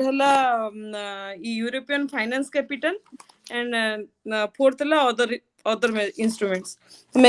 First, Indian investment. Previously, कौन करते थे British वाले तो prior to battle of Plassey ସେମାନେ money आणुथिले Bahru India जिंस किणुथिले और नेकी बाहरे बिकुथिले but afterward ସେମାନେ कोन केले इंडियन रिसोर्सेस को ही यूज करले इंडियन रिसोर्सेस को यूज करी इंडियन गुड किनले और ताको नेकी बाहर एक्सपोर्ट करले और जहां प्रॉफिट हला सेटा बाहरे ही रहिला तो इंडिया रो वेल्थ टोटली ड्रेन ही गला they start mobilising resources in India by Indian goods. Our company and its officer receive huge amount of bribe from the Indian rulers. The company received Diwani rights of the Bengal, Bihar and Odisha. These resources were used by the company to buy Indian goods. ଆଉ जो Indian goods Kinley सेटा ସେମାନେ बाहर ही बिकी देले तो totally India को किछि भी पैसा ସେମାନେ रिटर्न में पाई परले नाही then home charges was expenditure carried out by the company and by British government in London on behalf of India like dividend paid by the company to its shareholders interest paid by the company on the loan raised abroad salary of the officials tapre military manakar cost jo jaha मतलब pension of the officials salary of the officials working in the London for India सब जगह India रो ही नहीं आला तो home charges constituted about 13% of the total Indian revenue up to 1857 but later it increased to 40% during the time 1920 then European financial capital the Charter Act of 1833 paved the way for the entry of EFC in India. This act allowed the Europeans to purchase movable as well as immovable property in India. These European capitals are invested in the development of railways, roads, ports, shipping, insurance and plantation industry. All these business ventures were controlled by European by interlocking managing agencies. Indian businessmen were kept out of the business activity involving the Europeans. The European banks, shipping and ports, etc. denied services to Indians, keeping them out of the services. This interlocking management allowed maximum possible profit for the Europeans and this entire profit was drained out. सब जको British को ही पड़ोतला तो India रे किछि profit India लोकंकर पैसा किंतु हमरे किछि भी सेटा काम रे आसुनतला European business were used to benefit Britain and fulfill their British economic interest only. Then other instrument of political power was misused by the English company to compel the Indian craftsmen to sell their goods at cheaper prices and buy the raw materials from the company at very high prices. तो यह करिवा द्वारा ସେମାନେ totally ही devastated ହେଇଗଲେ. The war and battles fought by the Indian soldiers for the benefit of the Britain and also incurred huge expenditures. Like Afghan war, Burma war, World war, ये सब जिनसे हम India रे मनी की utilise करी ही ସେମାନେ युद्ध लड़िले. तो से भी बहुत सारा drain of wealth ହେଇଗला. Employment of European was another cause of drain because of their salary and other allowances given by the company. Okay. Very good. Okay. Yes, I think sabu point already Archana already mentioned kale. Okay. Any other point you want to make, Lija or Pranati or Pragya? Sir मो कहबी कि हाँ पुनेश सब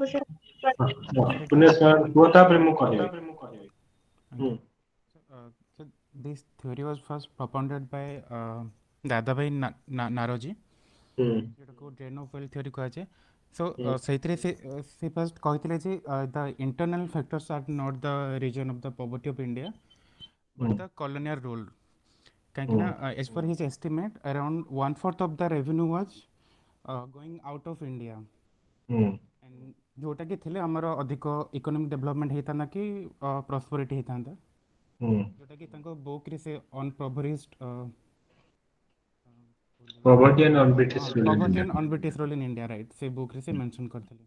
एटा गुटे point. Okay. Sir हमर जो sponge जो theory मु जोटा कहितली जीएस क्लास रे सेटा भी यूज होबो. माने गंगा रे पूरा वही जाउतला सब धन संपत्ति. सर सेटा होची our economic system act similar to a sponge which soaks all the wealth from the river Ganga and squeeze it in the river Thames of England. Very good. Okay. तो देखो आमे जो कथाटा हमर कहिले. ओके सर से जेतु से कहै छी माने क्रिटिकल एनालाइज तो आमे ताको सेठी भी हम टिके एंट्री करबा कि जो क्रिटिसाइज एनालाइज करछन develop R C Dutt M G Ranade रे तांको बुक रे समान भी सेटा कोन क्रिटिसाइज करछन कोन कहि छथि सेटा टिके पुट करबा. काहे कि ना से क्वेश्चन पचार से critical analyze the growth of economic nationalism in India in the light of the drain theory. तो ता भीतर से theory was further analyzed and developed mainly by R C Dutt and M G Ranade रे. तांको बही रे कहिथिले तांको बुक्स ना थिला the economic history of India दुईटा वॉल्यूम रो करिथिला. The economic history of India R C Dutt ता भीतर कोन कहिथिले जो टैक्स पर कहिथिले raise by the king is like a moisture sucked by the sun to be return to earth. से जो कोटटा कहिथिले सर आमे ताको सब एंट्री टे कर परबा. Very good. ओके करि करि. ओके तो देखो समस्त कहलो जस्ट मु तुमको समराइज कर दो छी जहा जहा तुम कहलो. ओके मेन कथा होची जे ड्रेन ऑफ वेल्थ थ्योरी रो जे हमें कहबा जे हमर वेल्थ ता ड्रेन हे कि जाउतला इंडिया रु ब्रिटेन को ड्रेन हे कि जाउतला. तो केमिति प्रूव करिवो तमे ड्रेन हे कि जाउतला बोली. ओके तो फास्ट कथा ला one way free trade mercantilist policy जेमिति कि हमर अर्चना कहउतले से माने कोन करथले जतले दीवानी राइट्स माने को मिलिला बेंगल बिहार ओडिसा रु. तो से माने कोन करले ना रेवेन्यू टा कलेक्शन करले रॉ मटेरियल हमको चीफ जो रेट रे हमठू रॉ मटेरियल से माने इंपोर्ट कर जो एठू हमर एक्सपोर्ट करी कि नेकी जाउतले ब्रिटेन रे तांकर इंडस्ट्रियल डेवलपमेंट हेतला सेठी मैन्युफैक्चरिंग करी कि चढ़ा रेट रे आनी कि इंडिया रे बिकुतले. आ जते बेले एक्सपोर्ट करूतले टैक्स किछि बसुनतले कि इंपोर्ट करूतले टैक्स किछि बसुनतले.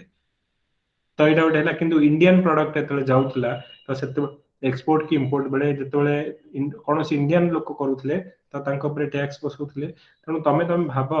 जते बेले तमरो रॉ मटेरियल ता चीप पड़िबो हम मैन्युफैक्चरिंग कॉस्ट चीप पड़िबो आ एक्सपोर्ट टैक्स बसोनो सेटा चीप पड़िबो. तो आमे गोटे खदीर शर्ट तयारी करके विकला बेलको हमको 1000 टका जते बेले जो बिकुचे से माने बिकिबे 700 टका रे. तो काहर प्रोडक्ट नेबे ताकर पुनी फिनिश प्रोडक्ट डेफिनेटली हमरो जो ब्रिटेन प्रोडक्ट उडा जीवो तो Indian product will be become अनकम्पिटिटिव.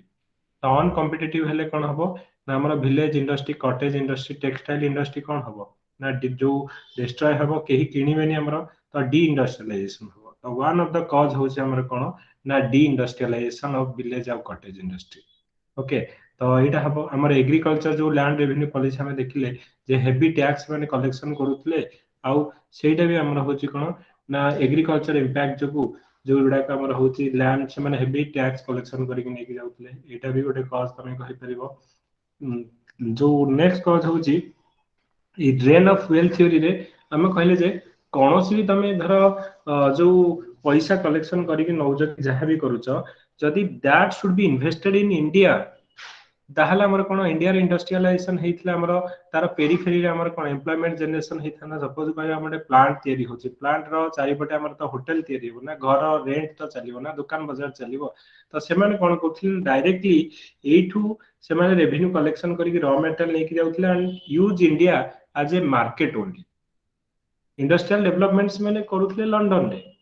Okay raw material एठू रेलवे लाइन एथि पे करनथिले कि इंडिया डेवलपमेंट पाई सो दैट कि से माने चारियाडू रॉ मटेरियल इजीली नै परिबे आउ फिनिश प्रोडक्ट गुडा को इंडिया रा चारि कर्नर जो आडे ईच एंड एवरी कर्नर रे पहुंचे परिबे to use Indian as a market रे बिगर मार्केट पाई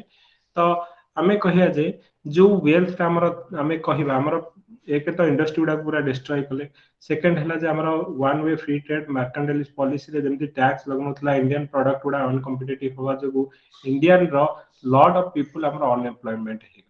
एक तो इंडस्ट्री से डेवलपमेंट करनथले इंडस्ट्रियल डेवलपमेंट से माने कोठी करथले ना लंडन ने करथले ता बाद ताकर जो हमें देखले छे ताकर ऑफिस चार्ज हला लंडन ने ताकर जहा स्टेशनरी ऑफिस चार्ज हला स्टेशनरी चार्ज सब को माने पे करथले हमर इंडियन माने पे करथले त ताकर जो एडमिनिस्ट्रेटिव पे जो ऑफिसर माने रहले ताकर सैलरी अलाउंस ए सब के करथले इंडियन माने करथले से माने वार करथले त ता पे जहा खर्च को माने करथले इंडियन माने करथले तापर हमें कहिबा जे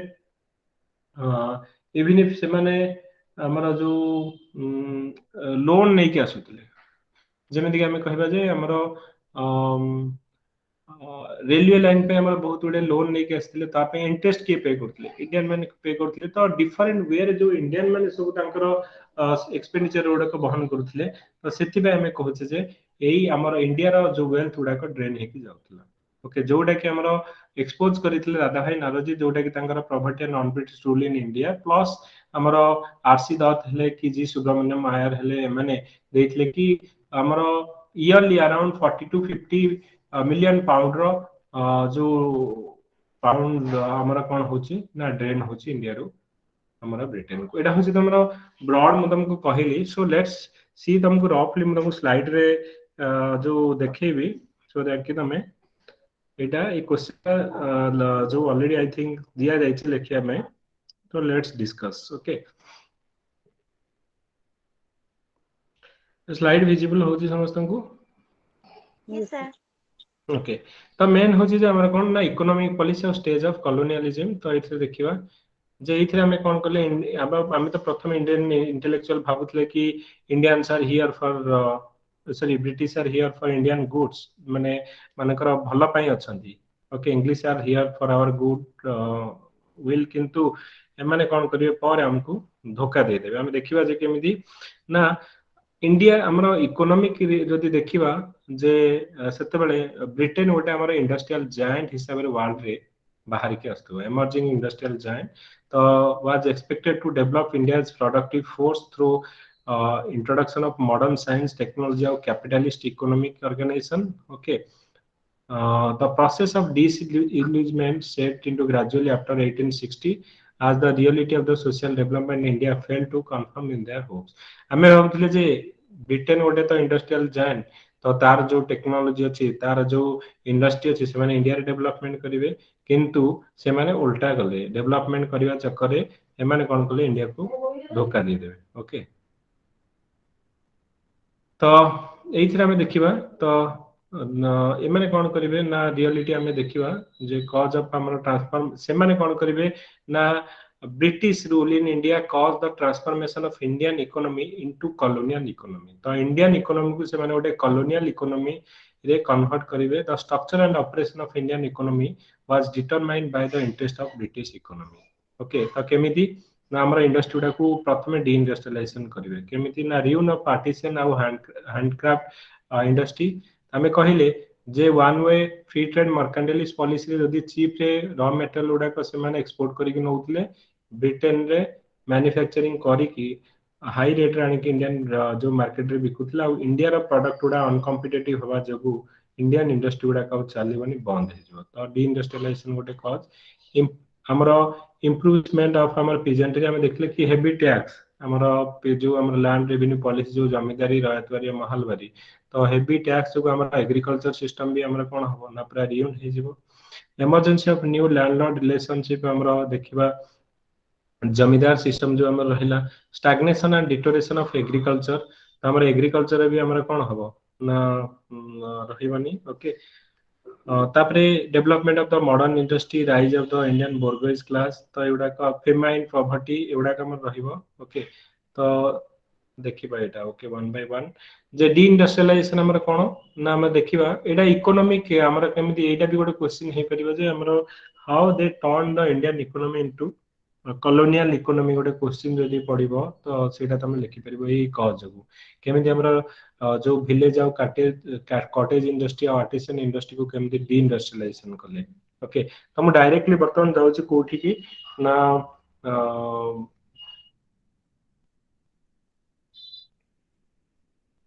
ड्रेन ऑफ वेल्थ थ्योरी को डायरेक्ट जाउछ तो एई क्वेश्चन हमें करिबा पर करिबा हम directly drain of wealth theory को जाउछ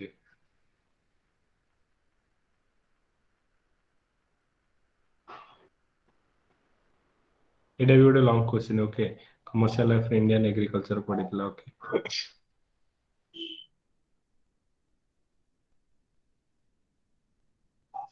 हाँ इकोनॉमिक ड्रेन रा मीनिंग कोन economic what is economic drain it is refers to the portion of the national product of India which is not available for consumption of its people हमें कहले जो हमरो industry गुडा के रहिला एग्रीकल्चर रहिला कि हमरो अलगा जो रॉ मटेरियल हमें प्रोड्यूस करूचे हमें से जो national product of India is not available for consumption of its people तो हमर एठी इंडस्ट्री डेवलप हेतिला हमें सेटा को कंज्यूम करिथांदी कि हमरो एम्प्लॉयमेंट जनरेशन हेतांदा से गुडा का से माने कोन करले ना ब्रिटेन ने कि तांकर डेवलपमेंट करले हमको गोटे मार्केट हिसाब रे यूज करले फिनिश प्रोडक्ट बिकिवारे okay so it is referred to the portion of the national product of India which was not available for consumption of people but was being drained away to Britain for political reason and India was not getting adequate economic or material return of it ये जो drain of theory was put forward bye हमरा दादा भाई नारोजी जो book रे करथिले property and non British rule in India तो सेइथरे कहले कि हमरा जो पोर्शन ऑफ नेशनल प्रोडक्ट जोटा इंडियन मानक पे अवेलेबल होया कथा इंडिया इन्वेस्टमेंट है कि इंडिया रो इंडस्ट्रियल डेवलपमेंट आबा कथा इंडिया रो एम्प्लॉयमेंट जनरेशन करिया कथा इट इज ड्रेन टू हमर ब्रिटेन ओके आउ नॉट गेटिंग हमें कोनसी इकोनॉमिक किबा मटेरियल रिटर्न एथरा में पाउनी ओके तो गोटे पेपर हमरो बी पब्लिश करथिले से English step to India second में 1867 है so meeting of the Indian association at London तापरे भी हमरो the wants and means of India भी करथिले okay paper other commerce of India गोटे करथिले तो इकोनॉमिक ड्रेन ता हमरो कोन दादा भाई नारोजी दउथले रफली कहउतले 1867 बेलू को हमर 8 मिलियन पाउंड 70 बेलू को 12 मिलियन पाउंड और 1905 बेलू को रफली 51 करोड़ सेते बेले हमर इंडिया रु कोन जाउतला एनुअली ब्रिटेन को जीवी जोशी सी भी कहउतले रफली हमरा अराउंड 25 करोड़ इंडिया रु हमरा लंदन को जाउतला दिनसा वाचा जे कि 30 रु 40 करोड़ इंडिया जाउतला तो component of economic drain code हमर रहउतला ओके देखो हमर जो बैटल ऑफ बक्सर और प्लासी हैला तो बेंगल बिहार ओडिसा रो दीवानी राइट ता हाथ को पड़ेला से माने अपर्याप्त परिमाण रे बेंगल बिहार ओडिसा रो टैक्स कलेक्शन कले निज बाके रखले आ सेही टैक्स रे इंडिया रो रॉ मटेरियल किनिले जो ब्रिटेन रे इंडस्ट्रियल डेवलपमेंट रे मैन्युफैक्चरिंग प्रोडक्ट गुडा को तयारी कले मैन्युफैक्चरिंग करके इंडिया रानी के बिकले तो डायरेक्ट प्लंडर पोस्ट प्लासी आ बक्सर तापरे profit on through trade through रे एमाने कोन करूतले ना हाई जो टैक्स पे के तांगु लागु नथिला रॉ मटेरियल ने की गले तयारी कले आनी के हाई रेट रे बिकुतले ट्रेड रू भी तांगु बहुत प्रॉफिट होतला तो visible this is the visible form of the drain invisible form रे कोन मा तांकर जो सैलरी अलाउंस पेंशन तांकर सब सिविल और मिलिटरी ऑफिशियल माने को दोतले के दोतले इंडियन माने दोतले ओके तो स्टोर परचेस तांकर कागज कलम पेन पेंसिल ठो धरिकी सबू जहाँ भी तांकर दरकार आमे किए किनिक दउतले इंडियन मान दउतले एटा आमे कहूचे store purchase the salary pension of the civil and military officials store purchase in the in Britain for civil and military department तो एटा कहूचे हमरो इकोनॉमिक देन रो गोटे गोटे इंटरेस्ट से माने कहले आमे बाहर लोन आनीचु कोन पई ना इंडिया रे हमरा कोन करिया ना डेवलपमेंट करिया पे रेलवे डेवलपमेंट करिया पे कंस्ट्रक्शन करिया पे सब लोन जो आनीचु इंटरेस्ट तो देबा पड़िबो ना तो interest on the loan taken by Indian government from abroad तो ताकू भी आमे कोन करथले इंडियन माने दउथले तो interest payment profit on foreign investment in India सेडा भी से माने नउथले ओके तो देखो इंटरेस्ट देला बेलको आमे लोन इंटरेस्ट देला बेलको आमे जतले प्रॉफिट हबो कोनस इन्वेस्टमेंट से माने करि छंती फॉरेन इन्वेस्टमेंट से प्रॉफिट तक भी से माने नै जाउथले इंडिया रे सेडा इन्वेस्टमेंट करन ओके तापरे payment to be made for shipping हला बैंकिंग हला insurance service which stunted the growth of Indian enterprises in this sector okay So surplus of the British economy re-entered India as a financial capital. जो जहाँ भी surplus मन रहउतला तो financial capital हिसाब रे रखी के इंडियन मन उठोबिया माने पैसा नउतले ओके तो just a minute एक क्वेश्चन छाड़ दियो हां नेशनली क्रिटिक ऑफ हमरा जो कॉलोनियल इकोनॉमी तो दादा भाई नरजी जे की grand old man of India में कहउचे तांगर property and non British rule of India रे से लिखितले ओके तो first Indian elected into the liberal ticket ताकर एटा दिया जायछि तापरे जस्टिस स्टैंडर्ड को माने तमरे इकोनॉमिक जो कॉलोनियल हमर जो ड्रेन ऑफ वेल्थ रो थ्योरी रो हमर ड्रेन ऑफ वेल्थ रो जो हमें कहूचे क्रिटिक को माने थिले इकोनॉमिक कॉलोनियल इकोनॉमी रो एमजी रानाडे रमेश चंद्र दत्त एक इकोनॉमिक हिस्ट्री ऑफ इंडिया तापरे हमर एथरे कोन अदर लीडर जेमती गोपाल कृष्ण गोखले हेले जी सुब्रमण्यम आयर प्रीति चंद्र रॉय जीबी जोशी सूर्यनाथ बनर्जी भोलानाथ चंद्र ते माने क्रिटिसाइज करूतले तो एथरे कोन एथरे जो where the foreign capital has sunk in the country the administration of that country becomes at once the concern of the bond holder तो एटा द हिंदू जो जी सुब्रमण्यम आयर जे की तार फाउंडर तो एटा से मेंशन करितले ओके तापरे एथरे देखिबो जे हमरो दादा भाई नारोजींकर जो poverty and non British rule ले ओके तो से जो कॉलोनियल इकोनॉमी को ड्रेन ऑफ वेल्थ थ्योरी को क्रिटिसाइज करिया पई कोन लिखितले एटा हम एटा डायरेक्टली कोटेशन करि परिबो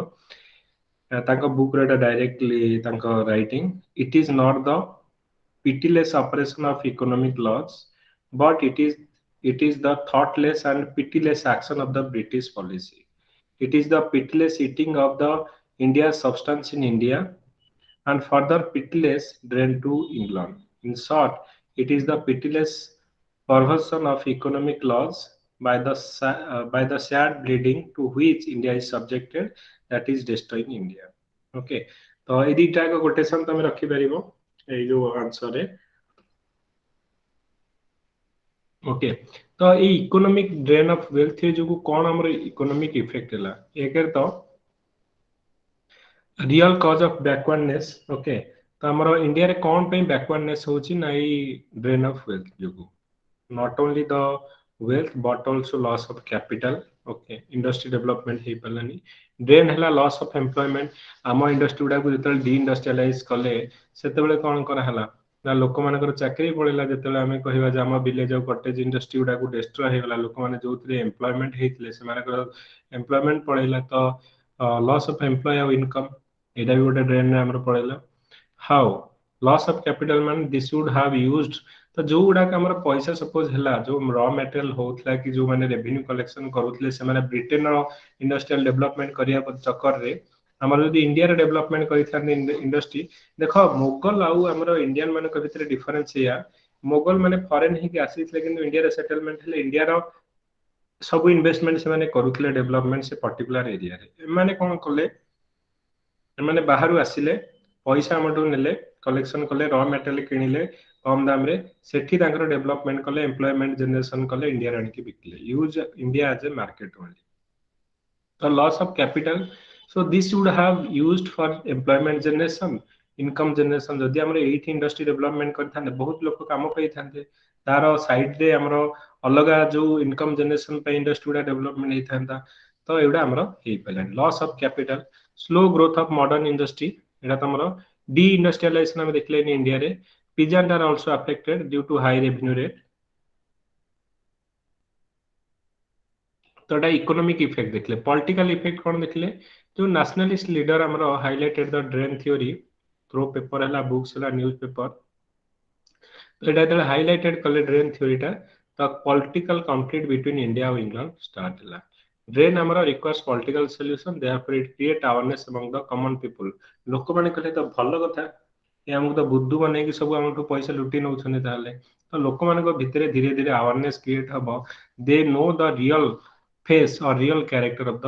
ब्रिटेन रो जो इकोनॉमिक एक्सप्लॉयटेशन टाको से माने धीरे धीरे रियलाइज करिवे जोटा कि नेशनल मूवमेंट रे पर टाइम रे हेल्प करिवो गांधी जी जेतले हमर देखिवो जे जो 11टा अल्टीमेटम रखी थिबे किबा हमर जहां भी रखी थिबे तो सेठी कोन लिखा दिबो कि हमर रेवेन्यू पॉलिसी टाको हमर कम करा जाऊ हम मिलिटरी एक्सपेंडिचर होची ताको हाफ करा जाऊ टैक्स हमर कम करा जाऊ ए सबुडा रखी थिबे ओके रुपी स्टर्लिंग रेशियो टाको कम करा जाऊ तो जेतक इकोनॉमिक तो एउडा का हमर धीरे धीरे तो जेतले जो रियल नेचर टा में ब्रिटिश रो एक्सपोज कले एनालिसिस करी की तो सेटा हमर नेशनल मूवमेंट रे भी लोक माने अवार्ड हेबे आउ नेशनलिज्म रो फीलिंग टा हमर धीरे धीरे बढ़िबो ओके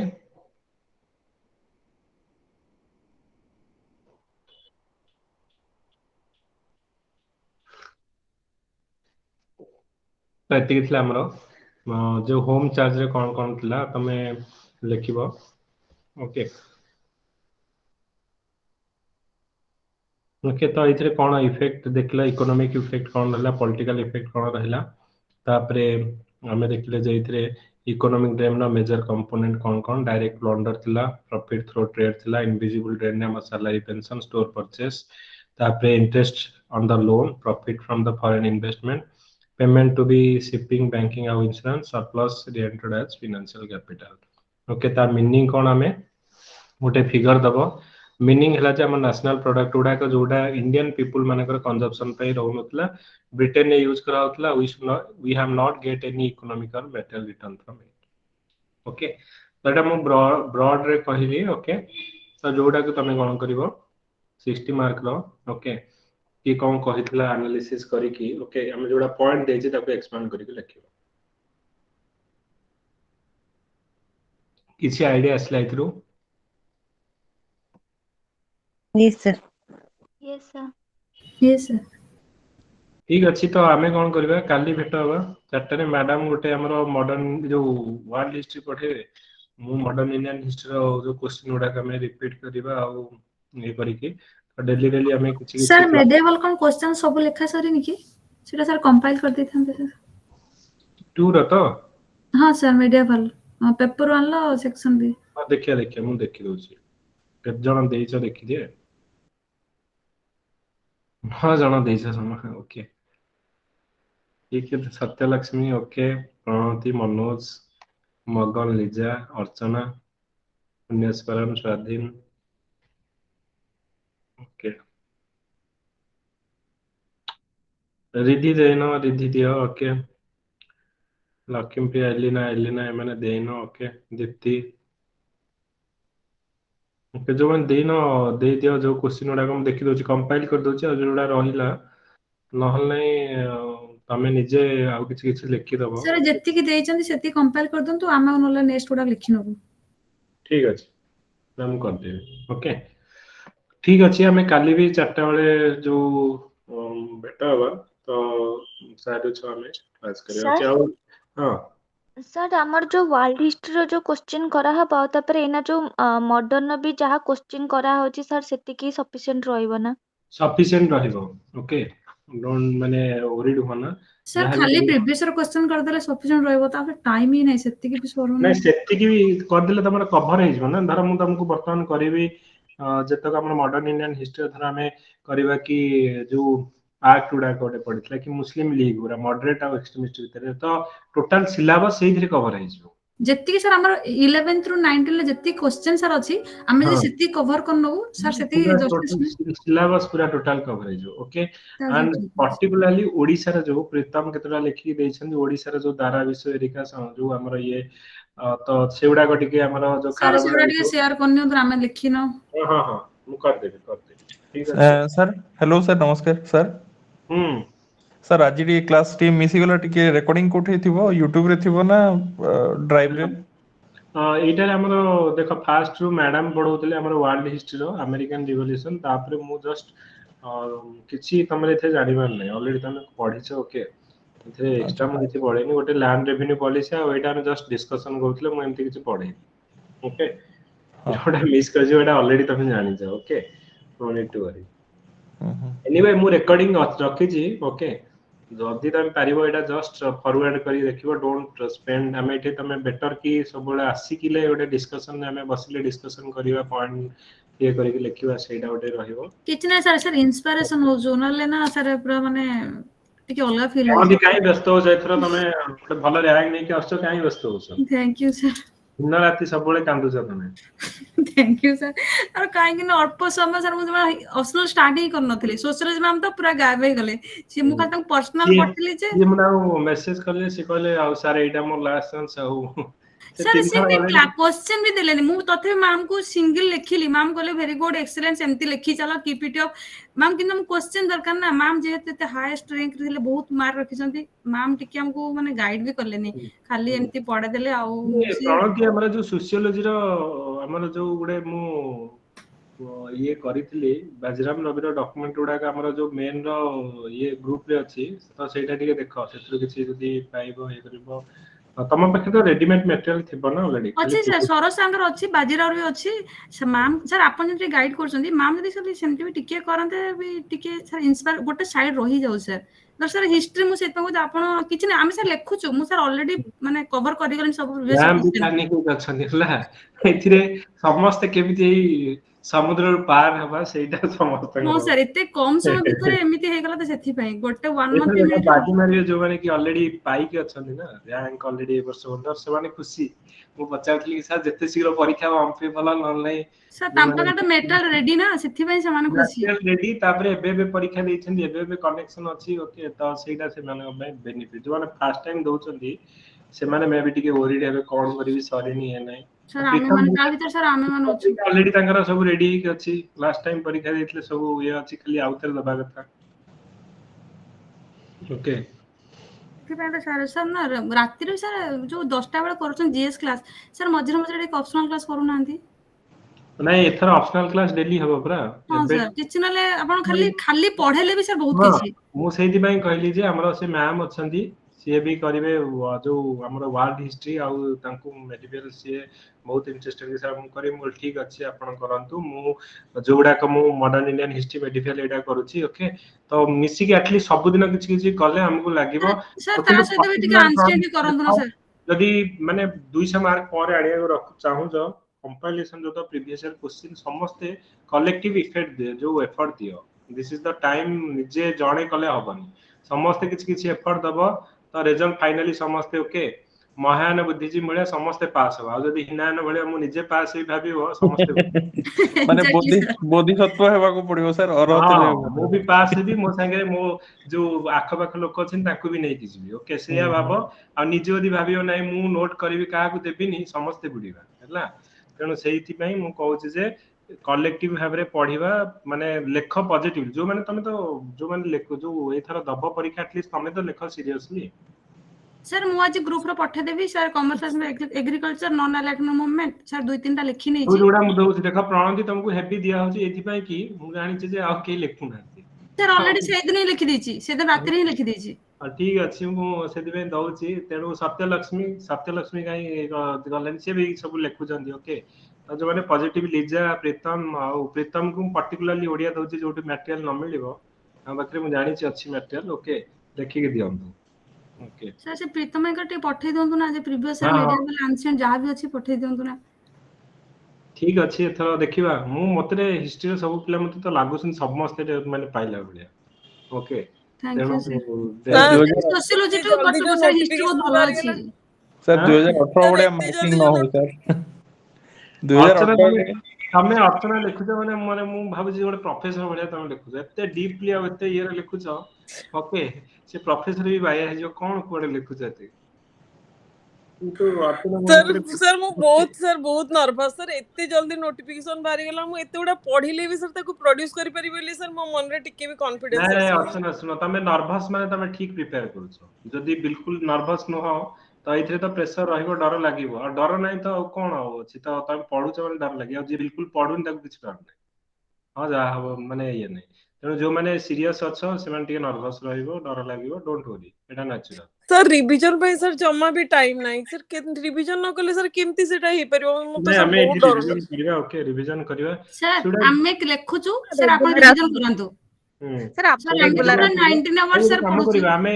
ଯୋଉ ମୁଁ ମିନିମମ୍ 4ଟା ମକ୍ ଟେଷ୍ଟ କରିବି ହିଷ୍ଟ୍ରିର ମାନେ ଆଟଲିଷ୍ଟ ଗୋଟେ ଥର ତମେ ଦିଅ ଲେଖ 3 ଘଣ୍ଟା ଲେଖ ଯୋଉ ଟାଇମ ଭିତରେ କେତେ ଲେଖି ପାରୁଛ ନାହିଁ ଆଉ ଏକ୍ସପେକ୍ଟେଡ କ୍ୱେଶ୍ଚିନ୍ ପକେଇବା ଓକେ ମୁଁ ଗୋଟେ ବନେଉଛି ବସିକି ଏକ୍ସପେକ୍ଟେଡ କ୍ୱେଶ୍ଚିନ୍ କୋଉଟା କଣ 15ଟା କ୍ୱେଶ୍ଚିନ୍ ଗୋଟେ ଗୋଟେ ପେପରର ଯୋଉ ବନେଇବା ଆଉ 3ଟା ଲଙ୍ଗ କ୍ୱେଶ୍ଚିନ୍ ସେଥିରୁ ବାଛିବ ତାକୁ हां ଆମେ सर ମେନ୍ ପ୍ରାୟୋରିଟି କରିକି ଓକେ ଠିକ ଅଛି काइंडली ହଁ अपन रेगुलर आसतु प्लीज ହଁ, ପ୍ରଜ୍ଞା କୁହ ପ୍ରଜ୍ଞା ବି सर आप ସବୁବେଳେ ଭାବି କଣ ହବ ନାହିଁ ଏଥର ଅଫିସର ହେଇପାରିବି କି ନାହିଁ କଣ ଡାଉଟ ଲାଗୁଛି ନାଇଁ सर मु जे प्रीवियस गुडा पठेबी मु एबे लेखि सकी ହଁ ଲେଖିଛ ତମେ ପଠାଅ ସବୁ ଜଏନ୍ କରିବାର ଅଛି ଆମକୁ ହେଲା ଜଏନ୍ କରିକି ତମେ ତମରି ଭିତରେ ଯୋଉତକ ଲେଖିବେ ପିଲା ତାଙ୍କୁ ହିଁ ଦିଆଯିବ ବାର ପିଲାଙ୍କୁ ଦିଆଯିବନି ଓକେ କାରଣ ତମେ ଏଫର୍ଟ ଦଉଛ ତମେ ହିଁ ପାଇବ ଓକେ ଠିକ ଅଛି